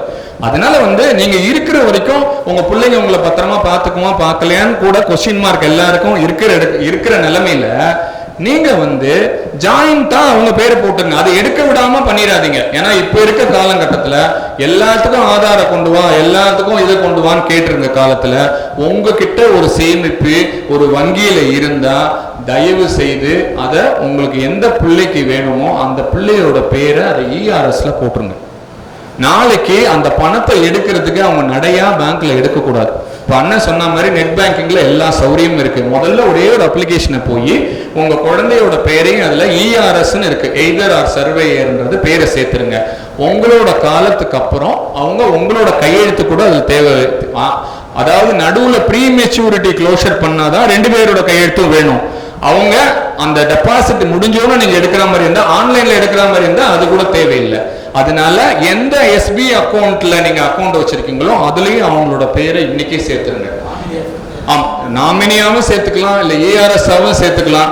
ஏன்னா இப்ப நடக்கிற போற காலகட்டத்துல நம்ம வந்து நம்மளோட டாக்குமெண்டேஷனை ஒழுங்கா வச்சுக்கலன்னா பணம் வாங்க முடியாது. தலைக்கீழா நின்னாலும் நீங்க வாங்க முடியாது. இது ஒண்ணு. அண்ணன் வந்து சேமிப்பை பத்தி கேட்டாங்க. உங்களுக்கு வரவை முதல்ல எடுத்துங்க. உங்களுக்கு என்ன செலவு, அந்த செலவுல போய் இருக்கிற மிச்சத்தை உங்க வயசை முதல்ல கால்குலேட் பண்ணுங்க. அதாவது சிறு வயசு, இப்போ ஒரு பையன் இப்பதான் ஒரு 60,000 சம்பாதிக்கிறான்னா அவனை வந்து லாங் டேர்ம் இன்வெஸ்ட்மெண்ட்ல போடுங்க. அதாவது PPFன்னு ஒன்று இருக்கு, 15 வருஷம் நம்ம கட்டதான் முடியும், எடுக்க முடியாது. 5 வருஷத்துக்கு அப்புறம் லோன் வேணா அதுல வாங்கிக்கலாம். நம்ம இப்போ 8% அதுல நம்ம இன்வெஸ்ட் பண்ணோம்னா அதோட 2% போட்டு 10% நம்மளுக்கு லோன் தருவாங்க. அதுல 90% வரைக்கும் நீங்க 5 லட்ச ரூபா கட்டியிருந்தீங்கன்னா 90% அதுல நம்ம வாங்கிக்கலாம். வயசுக்கு ஏற்ற மாதிரி தான் சேமிப்பு. ரொம்ப பெரியவங்க நாங்க இப்ப என்ன பண்ணணும் அப்படின்னு சொன்னா, உங்களுக்கு மகளும் பிடிச்சிருக்கலாம், மகனும் பிடிச்சிருக்கலாம், உங்களுக்கு 2 குழந்தை இருக்கலாம், இல்ல 4 குழந்தை இருக்கலாம். இப்பவே வந்து அருமையான முறையில உங்களுக்கு ஒரு உயிரை எழுதி உங்களுக்கு நம்பிக்கையான இருக்கவங்கள்ட்ட அதை கொடுத்துருங்க. இல்ல அந்த வில்லுமே இப்ப ரிஜிஸ்டர் பண்ணலாம். ரெஜிஸ்டர் பண்ணி யாருக்கு எந்த பணம் போகணும் அதுல டிவிஷன் போட்டுடலாம் கிளீனா. இவனுக்கு 25%, அவனுக்கு 15%, அவனுக்கு 10%. அதுவும் தப்பான காரியம் ஒண்ணு செஞ்சிடாதீங்க. ஆட்சி இருக்கும்போது செட்டியார் இருந்தாலும், செட்டியார் இருக்கும்போது ஆட்சி இருந்தாலும் முதல் பங்கு வந்து அவங்களுக்கு தான் நீங்க போகணும். உங்களுக்கு அப்புறம் ஆட்சி அவங்க பார்த்துக்குவாங்க, ஆட்சிக்கு அப்புறம் செட்டியாரை பார்த்துக்குவாங்கலாம் இப்ப நிறைய நடக்குது. சொத்து, அதாவது பணம் வந்த பிறகு பணம் கண்ணை மறைக்கும். அதனால நம்ம சம்பாதிச்ச காசு நம்மளுக்கு, அதாவது இப்ப என்ன சொல்றாங்கன்னு கேட்டீங்கன்னா, எல்லாரும் வயசானவங்க எல்லாரும் செல்போனை பத்தி பேசுனீங்க. நடந்த ஒரு உண்மையை சொல்றேன். பெத்த பிள்ளைங்க கூட இருக்கோ இல்லையோ, அந்த செல்போன் கூட இருந்தா நம்மளுக்கு ஒரு துணை இருக்கின்ற காலத்துல நம்ம இருக்கோம். வயசானவங்க எப்படியும் அதுல ஒரு மணி அடிக்கின்றதா, என் மகன் கூப்பிடுகின்றான். இப்போ ஒரு வாட்ஸ்அப் செய்தி வந்திருக்கு, எல்லாருமே நீங்க படிச்சிருப்பீங்க. ஒரு வயதான முதியவர் ஒரு வீட்டுல இருக்காரு. அவருக்கு தினந்தோறும் ஒருத்தன் வந்து செய்தித்தாள் போடுறான். அவன் செய்தித்தாளை வந்து வீட்டு வாசல்ல தூக்கி எறிஞ்சிட்டு போறான். ஒரு நாள் காலையில நின்று அவனை கூப்பிட்டு அவர் சொல்றாரு, தம்பி நீ வீட்டுல காலையில தூக்கி எறிஞ்சிட்டு போற அந்த பேப்பரோட காஸ்டோட உனக்கு 30 ரூபா எக்ஸ்ட்ரா தரேன். தினந்தோறும் 1 ரூபான்ற 30 ரூபா உனக்கு தரேன். அடுத்த மாசத்துல இருந்து தயவு செய்து மேல வந்து அந்த பேப்பரை கொடுத்துட்டு ஒரு பெல் அடிச்சுட்டு போ, உனக்கு 300 ரூபா எக்ஸ்ட்ரா தரேன். அந்த பையன் கேட்டான், ஏன் ஐயா அப்படி சொல்றீங்க அப்படின்னு கேட்டா, என் கூட என்னை பெத்த பசங்க இல்ல, நீ ஒரு நாள் வந்து அங்கே அந்த மணி அடிக்கின்ற வேளையில் என் உயிரில் இருக்கின்ற மணி ஒலிக்கவில்லை என்றால் நான் இல்லை என்று புரிந்து கொண்டு இங்கே இருக்கின்ற தொலைபேசி என் மகனோட தொலைபேசி, அவனுக்கு அருள் கூர்ந்து ஒரு தகவலை சொல்லிவிட்டு, சொல்லும் போதே புல்லரிக்குது, சொல்லிவிட்டு செல் என்று சொன்னான். அதனால வந்து நம்ம வந்து நம்மளை பாதுகாத்துறதுக்கு இந்த செல்போன் இப்ப யூஸ் ஆகுதுன்னு சொல்றாங்க. அதனால செல்போன் வந்து தொல்லைபேசியாக ஒரு விதத்தில் இருந்தாலும் பயன்படுத்துகின்ற விதத்தில் நாம் பயன்படுத்தினால் தொலைபேசி நம்மளுக்கு பக்க பேசியாக இருக்கும் என்று ஒரு ஆணித்தரமான ஒரு கருத்தை இங்கே நான் வைக்கின்றேன். அந்த இன்வெஸ்ட்மெண்ட்ன்றது பார்த்தீங்கன்னா உங்களுக்கு அப்புறம் உங்களோட ஆட்சிக்கு அப்புறம் அந்த செட்டியா இருக்கு. அந்த மாதிரி தான் நீங்க முதல்ல போடணும். அதை தவிர உங்க பசங்களுக்கெல்லாம் ஈக்குவலா பிரிச்சு கொடுக்கணும். பசங்களுக்கு தெரியாம கொடுக்கணும்னு பண்ணீங்கன்னா வில்லு தான் நீங்க எழுதணும். வில்ல நீங்க ரெஜிஸ்டர் பண்ணிடலாம். என்னோட எக்ஸ்பர்ட் இங்க ஹைகோர்ட் அண்ணன் இருக்காங்க. அதனால வந்து இதெல்லாம் எனக்கு தெரிஞ்ச தகவல் சொல்றேன். அது மட்டும் இல்லாமல் நீங்க வந்து முடிஞ்ச வரைக்கும் உங்களுக்கு வயதான காலகட்டத்தில் எல்லாமே ஒரு லிக்விடேட்டா கொண்டு வந்துருங்க. அதாவது அசையாத சொத்தோ நகையோ வச்சுக்கிட்டு பின்னாடி இருக்க குழந்தைங்களை அவங்கள அடிச்சுக்கிட்டு நம்ம பார்க்க போறது இல்லை, அவங்கள அடிச்சுக்க வச்சுக்காதீங்க. நகை இருக்கா, அது ஒன்றும் இல்லை, நகை இருந்தாலும் அவங்கள கூப்பிட்டு சொல்லிடுங்க, எனக்கு அப்புறம் 20 பவுன் இருக்கா, ஆளுக்கு 4 பவுனா எடுத்துக்கோங்க அப்படின்னு சொல்லிடுங்க. உங்களுக்கு தெரியாத தகவல்லாம் முதல்ல சொல்லிடுங்க. லாக்கர் இருக்கா, லாக்கர் சாவி எங்கே இருக்கு, எல்லாத்தையும் சொல்லிடுங்க. ஆனால் பொறுப்பை நீங்கள் விட்டுறாதீங்க. அதுதான் என்னையை பொறுத்த வரைக்கும். இதுதான் இன்வெஸ்ட்மெண்ட்டை பொறுத்த வரைக்கும். உங்களுக்கு ஏதாவது சந்தேகங்கள் இருந்தால் கேளுங்க. என்னோட அறிவு ஞானத்தில் ஏதாவது அதுக்கு பதில் அளிக்க முடிஞ்சால் நான் அளிக்கிறேன். வரை அவரை பாட வேண்டும் என்ற ஒரு கோரிக்கை நீங்கள் தினந்தோறும் பிரார்த்தனை செல்லும் போது அதை மட்டும் கோரிக்கையாக வைங்கள். அருமையாக ஆனந்தமாக அமர்ந்து எந்தவித ஆர்ப்பாட்டமும் இல்லாமல் என்னுடைய பேச்சை கேட்டு ரசித்ததற்கு உங்கள் பொற்பாதங்கள் தொட்டு வணங்கி, இந்த வாய்ப்பு எனக்கு நான் நிச்சயம் நன்றாக பேசுவேன் என்ற நம்பிக்கையுடன் என்னை அழைத்த எனது அருமை பங்காளி வைரவன் அவர்களுக்கு கோடான கோடி நன்றிகளை கூறி இடம் அமர்கின்றேன். நன்றி, வணக்கம். ரிசர்ச் பண்ணவர் என்ன எழுதியிருக்கான்னு கேட்டா, நம்ம பழனி மலையில அவர் உயிருடன் இருக்கின்றார். அவர் பக்கத்துல போகும்போது அவருக்கு அது உயிரா தெரியுதான். அந்த அளவுக்கு போகர் செஞ்ச அந்த இது இன்னைக்கும் நீங்க போனீங்கன்னா நம்ம ஒரு தப்பான கணக்கு போட்டுட்டு இருக்கோம். அவர் ஆண்டி கோலத்துல பார்த்தா நம்ம ஆண்டி ஆயிடுவோம். சத்தியமா கிடையாது. அவர் அது எல்லா மேடையிலையும் இந்த ஒரு தகவலை நான் சொல்லுவேன். அதாவது வாழ்க்கை ஒரு வட்டம். காலையில ஆண்டியா இருக்கவே சாயந்தரம் அரசனாவான்னு சொல்ற விளக்கத்துக்கு தான் அவர் அங்க இருக்காரு. அவர் ஆண்டியா பார்த்தா நம்ம ஆண்டி ஆக மாட்டோம். அதுல ஒரு பிரமாதமான விஷயம் இருக்கு. இப்போ அரை மணி நேரம் நடந்த திருவிழா 5 நிமிஷம் கூட நம்ம பழனியில இப்ப பண்றது கிடையாது. காலையில முடிந்தால் நீங்க அதிகாலை பூஜைக்கு போங்க, 5 மணிக்கு போங்க. இரவு அது அவர் உடம்புல விஷத்தை தாங்கி கொண்டு, மூலிகையானது நவபாஷமானது விஷம், அதை தாங்கி கொண்டு வருகின்ற பக்தர்கள் அத்தையும் செஞ்சு கொண்டு இருக்காரு. அந்த இரவு பூஜையில என்ன பண்ணுவாங்கன்னு கேட்டீங்கன்னா, அவர் மார்புல இவ்வளவு சந்தனம் வைப்பாங்க. அந்த சந்தனமானது உருகி நைட் அவருக்கு அந்த கோவனம் கபினி என்று சொல்லக்கூடிய அந்த தீர்த்தமானது காலையில அவரோட சிலையை சுத்தி வருது. அது ஒரு துளி எடுத்து சாப்பிட்டா இறைவன் நம்பிக்கை இருந்தா நம்மளுக்கு வியாதியே வருது இல்லையா? அதனால நம்ம சோச்சோமையை அழகா சொல்லுவாரு, நோய் தீர்க்க வேண்டுமானால் பழனிக்கு போ, உனக்கு செல்வ நலம் வேண்டுமானால் திருச்செந்தூர் போ அப்படின்னு சொல்லுவார். அதனால இதெல்லாம் கண் கண்ட உண்மை. அதனால இப்போ இவங்க இவ்வளவும் பண்றாங்கன்னா இவங்க தலைமுறையெல்லாம் அப்புறம் பேசுவோம் நம்ம இந்த மாதிரி. அதெல்லாம் இவங்களுக்கு ஒரு புண்ணிய கணக்குல ஆட் பண்ணிட்டே போறாங்க. அதனால நம்மளால பண்ண முடியலன்னா அவங்களுக்கு முடிஞ்சு, இப்ப அண்ணா அழகா சொன்னாங்க, நாங்க போய் யார்ட்டையுமே கேட்கல, டொனேஷன் அதுவாகவே வருது அப்படின்னு சொன்னாங்கன்னா அவங்க செல்கின்ற நல்ல எண்ணத்தை வைத்துதான் அருமையாக இங்கே விழா நடந்து கொண்டிருக்கின்றது. அந்த விழாவானது இன்னும் மேல்மேலும் வளர்ச்சி அடைந்து ஏதோ கிருத்திகை பூஜை பண்றேன்றாங்க. தொடர்ந்து எங்கே அன்னம் பாலிக்கின்றார்களோ அங்கே அன்னத்திற்கு பற்றாக்குறை வராது என்பது எடுத்துக்காட்டு. இங்கே அருகில் இருந்தபடியே தாயார் மீனாட்சியும் சொக்கநாதனும் அவர்களுக்கு மேன்மேலும் உடல் வலிமையும் பொருள் வலிமையும் கொடுத்து இந்த சங்கமானது நம்மளது நாட்டிலே முதல் சங்கமாக வர வேண்டும் என்ற ஒரு கோரிக்கையை இறைவனின் பாதத்தில் வைத்து இத்துடன் விடைபெறுகின்றேன். நன்றி, வணக்கம்.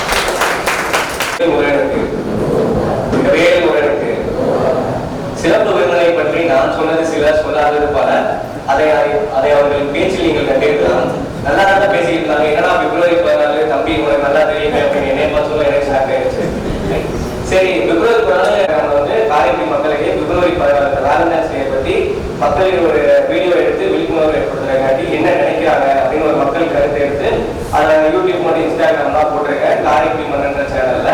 ஸோ அதனால எனக்கு அந்த கண்டென்ட் ரொம்ப முக்கியமானதுதான். ஸோ இன்னைக்கு நான் அக்டோபர் 1 அந்த தேதி முதியோர் இரண்டாம் அந்த ஒரு விஷயத்தையும் நான் நோட் பண்ணிக்கிறேன். ஸோ அடுத்து அந்த ஒரு கண்டென்ட்டும் என்னோட வீடியோவில் இருக்கும். தாயின் சிறந்த கோயிலும் இல்லை, தாய் சொல்லை தட்டாரை, தந்தை சொல்மிக்க மந்திரம் இல்லை. இந்த மாதிரி என்னதான் தான் கல்யாணம் ஆகி தான் பிள்ளைக்கு கல்யாணம் ஆகிற இடத்துல இருந்தாலும் அப்பா பேச்ச தட்டாத பிள்ளைங்களாம் இன்னைக்கு இருந்துகிட்டு தான் இருந்தாங்க நிறைய வீட்டுல. என்னதான் இருந்தாலும் அப்பா பேச்சா வீட்டுல பெரியவங்க அப்பா எடுக்கிறதா முடிவு அப்படின்னு சொல்ற அளவுக்கு இன்னைக்கும் பிள்ளைங்க தன்னோட கூட்டு குடும்பத்துல இருந்துட்டு வராங்க. சில சூழ்நிலைகள்ல அவங்களோட தொழில் காரணமோ படிப்பு காரணமோ வெளியூர்களுக்கும் வெளிநாடுகளுக்கும் போயிடுறாங்க. அதன் காரணம் இப்ப கல்லல்ல எங்க சித்தப்பா வீடு இருக்கும், சிங்கப்பூரார் வீடுன்னு சொல்லுவாங்க. எங்க சித்தப்பா லட்சுமணன் இருந்தாங்க. ஸோ அவங்க வீட்டுல சிங்கப்பூர்ல தான் பிள்ளைகள் படிச்சாலும் அவங்க பிள்ளைங்களை வருஷம் விடுமுறைக்கு, நமக்கு கரெக்டா இந்த மே மாசம் எல்லாம் கோடை விடுமுறை இருக்கும். அந்த சமயத்துல அவங்க பிள்ளைங்களோட சேர்ந்து நம்ம கல்லல்ல அவங்க வீடு நல்லா பெரிய வீடா. ஸோ நிறைய பிள்ளைங்க எல்லாரையும் கூட்டிட்டு வந்துட்டாங்க. சித்தி பிள்ளைங்க, அத்தை பிள்ளைங்க, மாமா பிள்ளைங்க, ஐயா ஆயா. ஏன்னா எங்க ஐயா ஆயா 6 பேர் 7 பேர் ஐயா எல்லாம் சேர்ந்து அவங்களோட பேர பிள்ளைங்க அவங்களோட வாரிசு எல்லாம் சேர்ந்து ஒரு திருவிழா மாதிரி அந்த ஒரு 3 நாள் 4 நாள் நாங்க தங்கி இருப்போம். ஸோ அந்த மாதிரி நேரத்துல எல்லா குழந்தைகளும் அந்த விடுமுறை நாட்கள்ல அவங்க சிங்கப்பூர்ல வந்து எங்களுக்காண்டி ஒரு எடுத்து பண்ணி நகரத்தார் பழக்கவங்களை கற்றுத்தரணும் எங்க சித்தப்பா ரொம்ப இது பண்ணாரு. ஸோ இப்போ அவர் இல்லை, ஆனால் எங்களுக்கு வருத்தமாக தான் இருக்கு. ஆனால் கல்லல்ல அவங்க பண்ண விஷயங்கள் இன்ன வரைக்கும் எங்களுக்கு வந்து ஒரு மறக்க முடியாத விஷயமா இருக்கு. அவங்களுக்கு அடுத்த அந்த விஷயத்த நாங்களும் எங்களோட சமுதாயத்தில் எங்களோட அடுத்து வரப்போற தலைமுறைகளுக்கு அதை நாங்கள் கொடுக்கணும்னு ஆசைப்படுறோம். அதுபோக எந்த குழந்தையும் நல்ல குழந்தைதான் மண்ணில் பிறக்கையில், அது நல்லவராவதும் தீவராவதும் ஏன்னா எல்லா குழந்தைகளும் நம்ம குற்றம் சொல்லிட முடியாது. ஏன்னா எல்லா குழந்தைகளும் நம்ம வளர்ந்த பிள்ளைங்க, நம்ம வீட்டு பிள்ளைங்க. நம்ம நேரத்தாலும் பொறுத்த வரைக்கும் ஊராத பிள்ளைய ஊட்டி வளர்த்தா நானே வளரும். ஏன்னா நகரத்தா நாம் பிள்ளைங்களுக்கு செய்யறதோட அடுத்தவங்களுக்கு சமுதாயத்துக்கும் அதிகமா செய்வாங்க. வேலையில வந்திருக்க இவர்களை போல. ஸோ இந்த மாதிரி ஒரு விஷயத்த நம்ம மக்கள் வந்து அடுத்த ஒரு பிள்ளைங்களும் சரி, நம்ம பிள்ளைங்களும் சரி, எல்லாரும் ஒரே பிள்ளைங்க தான் அப்படின்னு நினைச்சு நம்ம பிள்ளைங்கள நம்ம வளர்க்கிறோம். ஸோ நம்ம பிள்ளைங்க நம்ம சொன்னா கேட்டுப்பாங்க. ஸோ முதியோர் இல்லங்கள்லாம் இருக்கணும். இனிமேல் அந்த முதியோர் இல்லங்கள்லாம் கூட்டியும் இருக்கலாம், இல்லை நம்ம கூட்டு குடும்பமா இருக்கிற மூலமா ஒரு நல்ல இது கொண்டு வரலாம். ஏன்னா சுற்றுலாப்புறத்துல பாட்டி வீடு வந்து அரண்மனை மாதிரி வீடா இருக்கும், அந்த காலத்துல கட்டினது. ஆனா இப்ப அது அரண்மனை பட மாதிரி ஷூட்டிங்க்கு மட்டும் தான் அந்த வீடுல விடுறாங்க. ஸோ அந்த வீடு தான் கூட்டியே இருக்கு. ஒரு கல்யாணம் பண்ணணும் அப்படின்னா மண்டபத்தை பிடிச்சி இந்த காலத்துல பண்ணிக்கிட்டு இருக்கோம். அப்புறம் நம்ம எப்படி பண்ணுவோம், வீடு தான். அப்படிப்பட்ட வீடுகளை கூட்டு குடும்பமா இருந்து இப்படிப்பட்டு இருந்துட்டு இப்போ வந்து இப்ப கல்யாணத்துக்கு ரிசப்ஷன் இடத்துக்கு தந்தாப்புன்னு மாறிக்கிட்டு இருந்தாலும் நம்மளோட ஒரு ஆடம்பரத்தோட வேர் வந்து எப்படி இருக்குமோ அந்த மாதிரி தான் நம்மளோட வாழ்க்கை வந்து என்னதான் நம்ம டிஜிட்டல் வேர்ல்டை நோக்கி முன்னேறி போய்கிட்டே இருந்தாலும் நம்ம நகரத்தார் தான் நகரத்தார் என்றும் சிகரத்தார்களாக இருந்து வருகிறார்கள். ஸோ இப்படிப்பட்ட ஒரு அருமையான பேச்சாளராக நம்ம அண்ணனுக்கு மிக்க நன்றி. எல்லாம் ஒரு கர்வசத்தில் அடுத்த ஒரு நிகழ்வாக மதுரை வாழ் பாதுநேரி நகரத்தார் அமைப்பு அவர்களுக்கு சிறப்பு செய்யும் நேரம் இது. அமைப்பாளர் முத்துப்பல கண்ணப்பன் அவர்களுக்கு துணைத் தலைவர் அவர்கள் சிறப்பு செய்வார்கள்.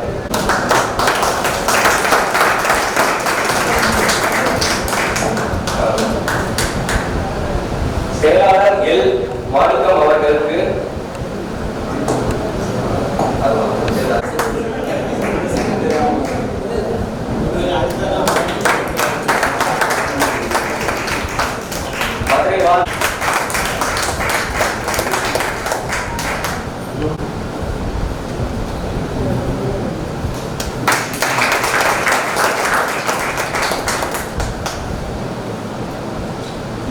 வெங்கடேஷ் அவர்கள் MA journalism and mass communication பண்ணிட்டு இருக்காப்புல காரைக்குடி அழகப்பா காலேஜ்ல நமக்குள் ஒருவர்ல 2வது பகுதியில பள்ளியில கலந்து கொண்டவர். காரைக்குடில இருந்து வந்திருக்கிறாரு. ஒவ்வொரு ஆண்டும் நம்ம ஒவ்வொரு மாசமும் நம்ம ஒவ்வொரு பிள்ளைகளை தயார் பண்ணிட்டு இருக்கோம். அதுல இருந்து வந்திருக்கிறவர். அவருக்கு வந்து நம்ம தலைவர் அவர்கள் மரியாதை செய்யுமாறு கேட்டுக்கணும். கேட்கணும். அதாவது முதல்ல வந்து என்னோட வாழ்க்கை பயணத்தை இப்படி தான் ஆரம்பித்தேன். நான் ஆக்சுவலாக சுப்பனர்கள்லாம் நல்லா தெரியும். முதல்ல வந்து தொகுப்பாளராக தான் நான் ஆரம்பித்தேன். இன்றைக்கி இவ்வளோ தூரத்துக்கு மேடையில் பேசிகிட்டு இருக்குன்னா இறைவன் கொடுத்த பாக்கியம் தான். நீங்கள் அந்த நேரத்துக்கு ஏற்ற கேப்சர் பண்ணி கரெக்டாக எல்லாமே கரெக்டாக சொல்கிறீங்க. உங்களோட இந்த பணி இறைவன் அருளால் தொண்டு தொட்டு சிகரம் தொடரட்டும் என்று வாழ்த்தி உங்களுக்கான மரியாதை.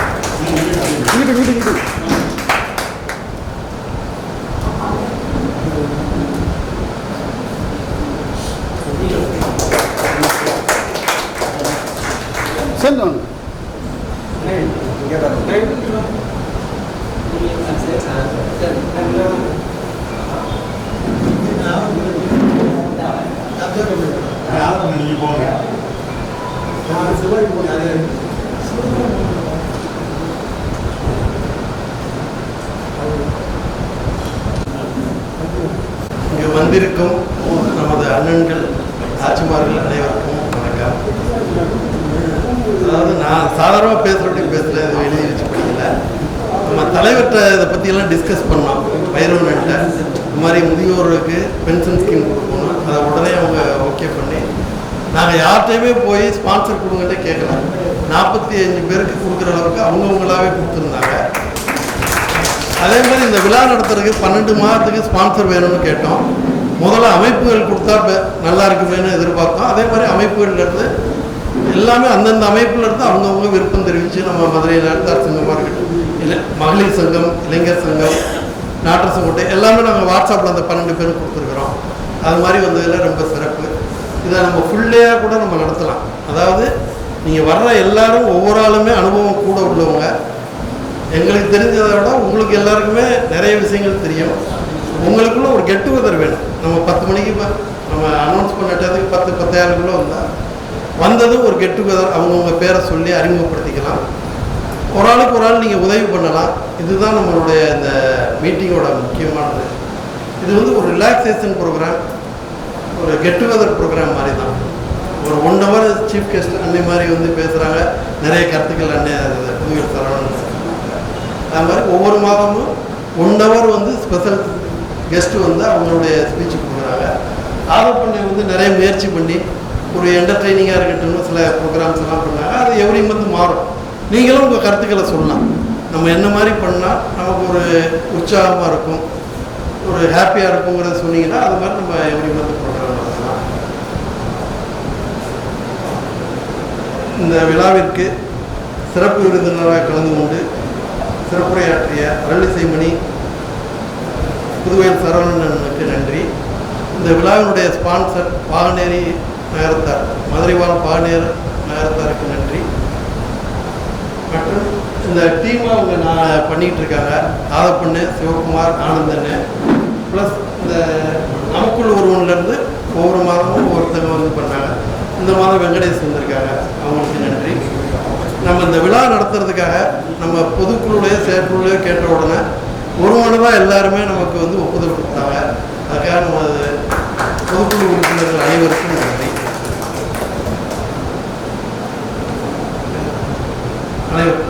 வந்திருந்த உங்கள் எல்லாருக்கும் முதல்ல நன்றி. நீங்கள் உற்சாகமாக இருக்கணுங்கிறது தான் எங்களுடைய விருப்பம்.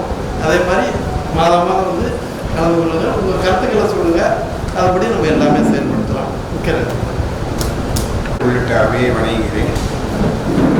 சிறப்பு பேச்சாளர் சரவணன் வந்து பேச்சை பார்த்தேன், ரொம்ப பிரமாதமாக இருந்துச்சு. இப்போ வந்து என்னென்னா நன்றி உரை வந்து கூறி முடிச்சுட்டேன். அப்புறம் வந்து தலைவர் கேட்டால் வள்ளி இப்போ நீங்கள் எதுவும் சொல்கிறீங்களான்னு. எப்போவுமே ஒரு ஆப்பர்ச்சுனிட்டி கிடைச்சா வந்து விடக்கூடாது. என்னோட மகளிருக்கு அதுதான் சொல்லுவேன், நீ தான் ஃபஸ்ட்டு ஆளாக மைக் எடுக்கணும்னு சொல்லிடுவேன். எப்பவும் நம்மளே ஃபஸ்ட்டு போயிடணும், ஆப்பர்ச்சுனிட்டி வந்து நழுவ விடக்கூடாது. அதனால தலைவர் வந்து சொன்னோன்னே நீங்கள் பேசுகிறீங்களான்னு கேட்டோன்னே நான் வந்துட்டேன். என்ன நான் இங்கே வந்து இது பண்ண வரேன்னா, முதல்ல வந்து நான் வந்து பதவி ஏற்றோன்னா பாகனேரி நகர்த்தார் அமைப்புலேருந்து ஒரு ஃபங்க்ஷன் நடத்தியிருந்தாங்க. அந்த நிகழ்வை வந்து நான் இப்போ வந்து நான் இது பண்ணுறேன். அன்றைக்கி நாங்கள் சொன்னோம், நாங்கள் வந்திருக்க டீம்னு சொல்லக்கூடாது, நாங்கள் வந்திருக்க நிர்வாகிகள் எல்லாருமே வந்து நல்லபடியாக செயல்படுவோம். அந்த செயலுக்கு ஏற்ற வந்து ஸ்பான்சர்ஸ் எல்லாமே ஆட்டோமேட்டிக்காக வரும். நாங்கள் வந்து அவங்களை தேடி போகிறதில்ல, எல்லாமே வெற்றிகரமாக வரும். அது இறைவனோட செயலோட நல்லபடியாக வரும். ஏன்னா பாசிட்டிவ் வைப்ரேஷன் இருக்குது. அதனால் நான் சொல்கிறேன், இன்றைக்கி வந்து ஒவ்வொரு ஃபங்க்ஷனும் அதே மாதிரி வந்து 10 ரூம் சொல்லியிருந்தாங்க. அது ஆட்டோமேட்டிக்காக 1 டேயில் வந்து அந்த 10 ஸ்பான்சர்ஸும் ஆட்டோமேட்டிக்காக வந்துட்டாங்க. இன்னும் 2 ஸ்பான்சர்ஸ் ரெடியாக இருக்குன்னு சொன்னாங்க அண்ணே. அதே மாதிரி ஒரு ஏசி மினி ஹால் வந்து ஆரம்பிக்கிறதா இருந்தோம், அது இடம் பத்தலை, அதுக்கும் ஸ்பான்சர் ரெடியாக இருக்குது. நான் என்ன சொல்ல வரேன்னா, நம்ம செல்கின்ற பாதை வந்து ரொம்ப சிறப்பாக இருக்கிறது. நாங்களும் நல்லபடியாக செயல்படுறோம். எல்லாம் தேர் வந்து ஊர் கூடி தான் இழுக்க முடியும், ஆனால் உங்களால் தான் அது வந்து செயல்படுத்த முடியுது. எல்லோருக்கும் நன்றி, வாய்ப்பளித்தது. இப்போ நடந்த நிகழ்ச்சியை பற்றி சுருக்கமாக உங்களுடைய கருத்து. அனைவருக்கும் அன்பான வணக்கங்கள். அதாவது மதுரை நகர்த்தார் சங்க தலைவர் அண்ணன் திரு வைரவண்ணன் தலைமையிலே பணியாற்றி கொண்டிருக்கக்கூடிய நிர்வாகிகள் அனைவருக்கும் மனப்பூர்வமான வாழ்த்துக்கள். மிகவும் சுறுசுறுப்பாக பணியாற்றி கொண்டிருக்கின்றீர்கள். அதற்கு முதற்கண்ணாக என்னுடைய நன்றியை தெரிவித்துக் கொள்கிறேன். முதலாக நடைபெற்ற முதியோர் நலன் காக்கும் விழாவில் கலந்து கொள்ள முடியவில்லை. இன்று நான் கலந்து கொள்வதற்காக இன்று பல வேளைகள் இருந்தாலும் இதை கண்டிப்பாக வந்து அட்டன் செய்ய வேண்டும் என்று வந்திருந்தேன். அன்பு நண்பர் பழனி காவடி நண்பர், பழனி காவடி சொந்தம் என்று தான் நான் சொல்லுவேன். அன்பு நண்பர் சரவணன் வந்து இன்றைக்கி நல்லா ரொம்ப பிரமாதமாக பேசினாங்க. அதில் அந்த முத்தாய்ப்பாக அந்த வேல்முருகா பாட்டு ரொம்ப பிரமாதமாக பாடினாங்க. என் கண்ணில் அப்படியே தண்ணி வந்துருச்சு. அதாவது பழனி முருகனை வந்து அப்படியே வடித்து கொண்டு வந்துட்டாங்க. அதுக்கு வந்து முதற்கண் நன்றி. அதை ஏற்பாடு செய்த நகர்த்தார் சங்க நிர்வாகிகளுக்கு முதற்கண் நன்றி. அடுத்ததாக தம்பி வெங்கடேசன், நமக்குள் ஒருவன் குழுவினர் மிக சிறப்பாக பண்ணாங்க. அதை ஏற்பாடு செய்து கொடுத்த ஆதப்பன் மற்றும் கோணாப்பட்டு சீனிவாசனுக்கும் இந்த நேரத்திலே என் முதற்கண் நன்றியை தெரிவித்துக் கொள்கின்றேன். இன்னும் வருங்காலங்களிலே நான் போன மீட்டிங் வரல, ஆனால் ஃபோட்டோவில் பார்த்தேன். போன மீட்டிங் கூட்டம் கம்மியாக இருந்தது. இன்றைக்கி வந்து கிட்டத்தட்ட ஒரு 83 பேர் இருக்காங்க மொத்தத்தில். நான் இப்போ வரும்போது எண்ணி பார்த்தேன், 83 பேர் இருக்கீங்க. இன்னும் போக போக ஆறாக வளர்ந்து இப்போ சரவணன் சொன்னாங்க, எதையுமே பாசிட்டிவாக பேசணும், நெகட்டிவாக பேசக்கூடாது, பாசிட்டிவாக பேசணும். We will think positive, be positive. எதுவுமே நல்லா கரெக்டாக நடக்கும். அதனால் இந்த நிர்வாகம் சிறப்பாக நடந்துகிட்ருக்கு. இதை ஊக்குவிச்ச பொதுக்குழு உறுப்பினர்கள், செயற்குழு உறுப்பினர் அனைவருக்கும் மனமார்ந்த நன்றி. மதுரை நகரத்தார் உதவும் கரங்களின் அன்பான வாழ்த்துக்கள். இன்னொரு செய்தியை மற்றும் சொல்லி விடைபெறுகின்றேன். நகரத்தார் பூம்பாறை பாத யாத்திரை குழு முதலாம் ஆண்டாக கொடைக்கானல் பூம்பாறை பாத யாத்திரை நாங்கள் ஒரு ஒருங்கிணைப்பாளர் 6 பேர் கொண்ட குழுவாக சேர்ந்து வருகிற மார்ச் 8ஆம் தேதி அன்று கொடைக்கானல் அப்சர்வேட்டரி விநாயகர் கோயில் காவடி கட்டி மறுநாள் 9ஆம் தேதி காலை பாத யாத்திரையாக முதலாம் ஆண்டாக நகரத்தார் முதலில் இதை ஏற்படுத்தியிருக்கின்றோம். நகரத்தாருடைய ஒத்துழைப்போடு இதை ஏற்படுத்தியிருக்கின்றோம். ஆகவே அனைவரும் இந்த பாத யாத்திரையில் கலந்து கொண்டு சிறப்பிக்கும்படி கேட்டுக்கொள்கின்றோம். அதில் முத்தாய்ப்பாக காவடி செலுத்தும் அன்று மதுரை நகரத்தார் சங்கத்தின் நிர்வாகிகள் காலை பலகாரம் கொடுக்க இருக்கின்றார்கள். அதிலும் பங்கு பெற்று கலந்து கொண்டு சிறப்பிக்கும்படி அன்புடன் கேட்டுக்கொள்கின்றேன். நன்றி.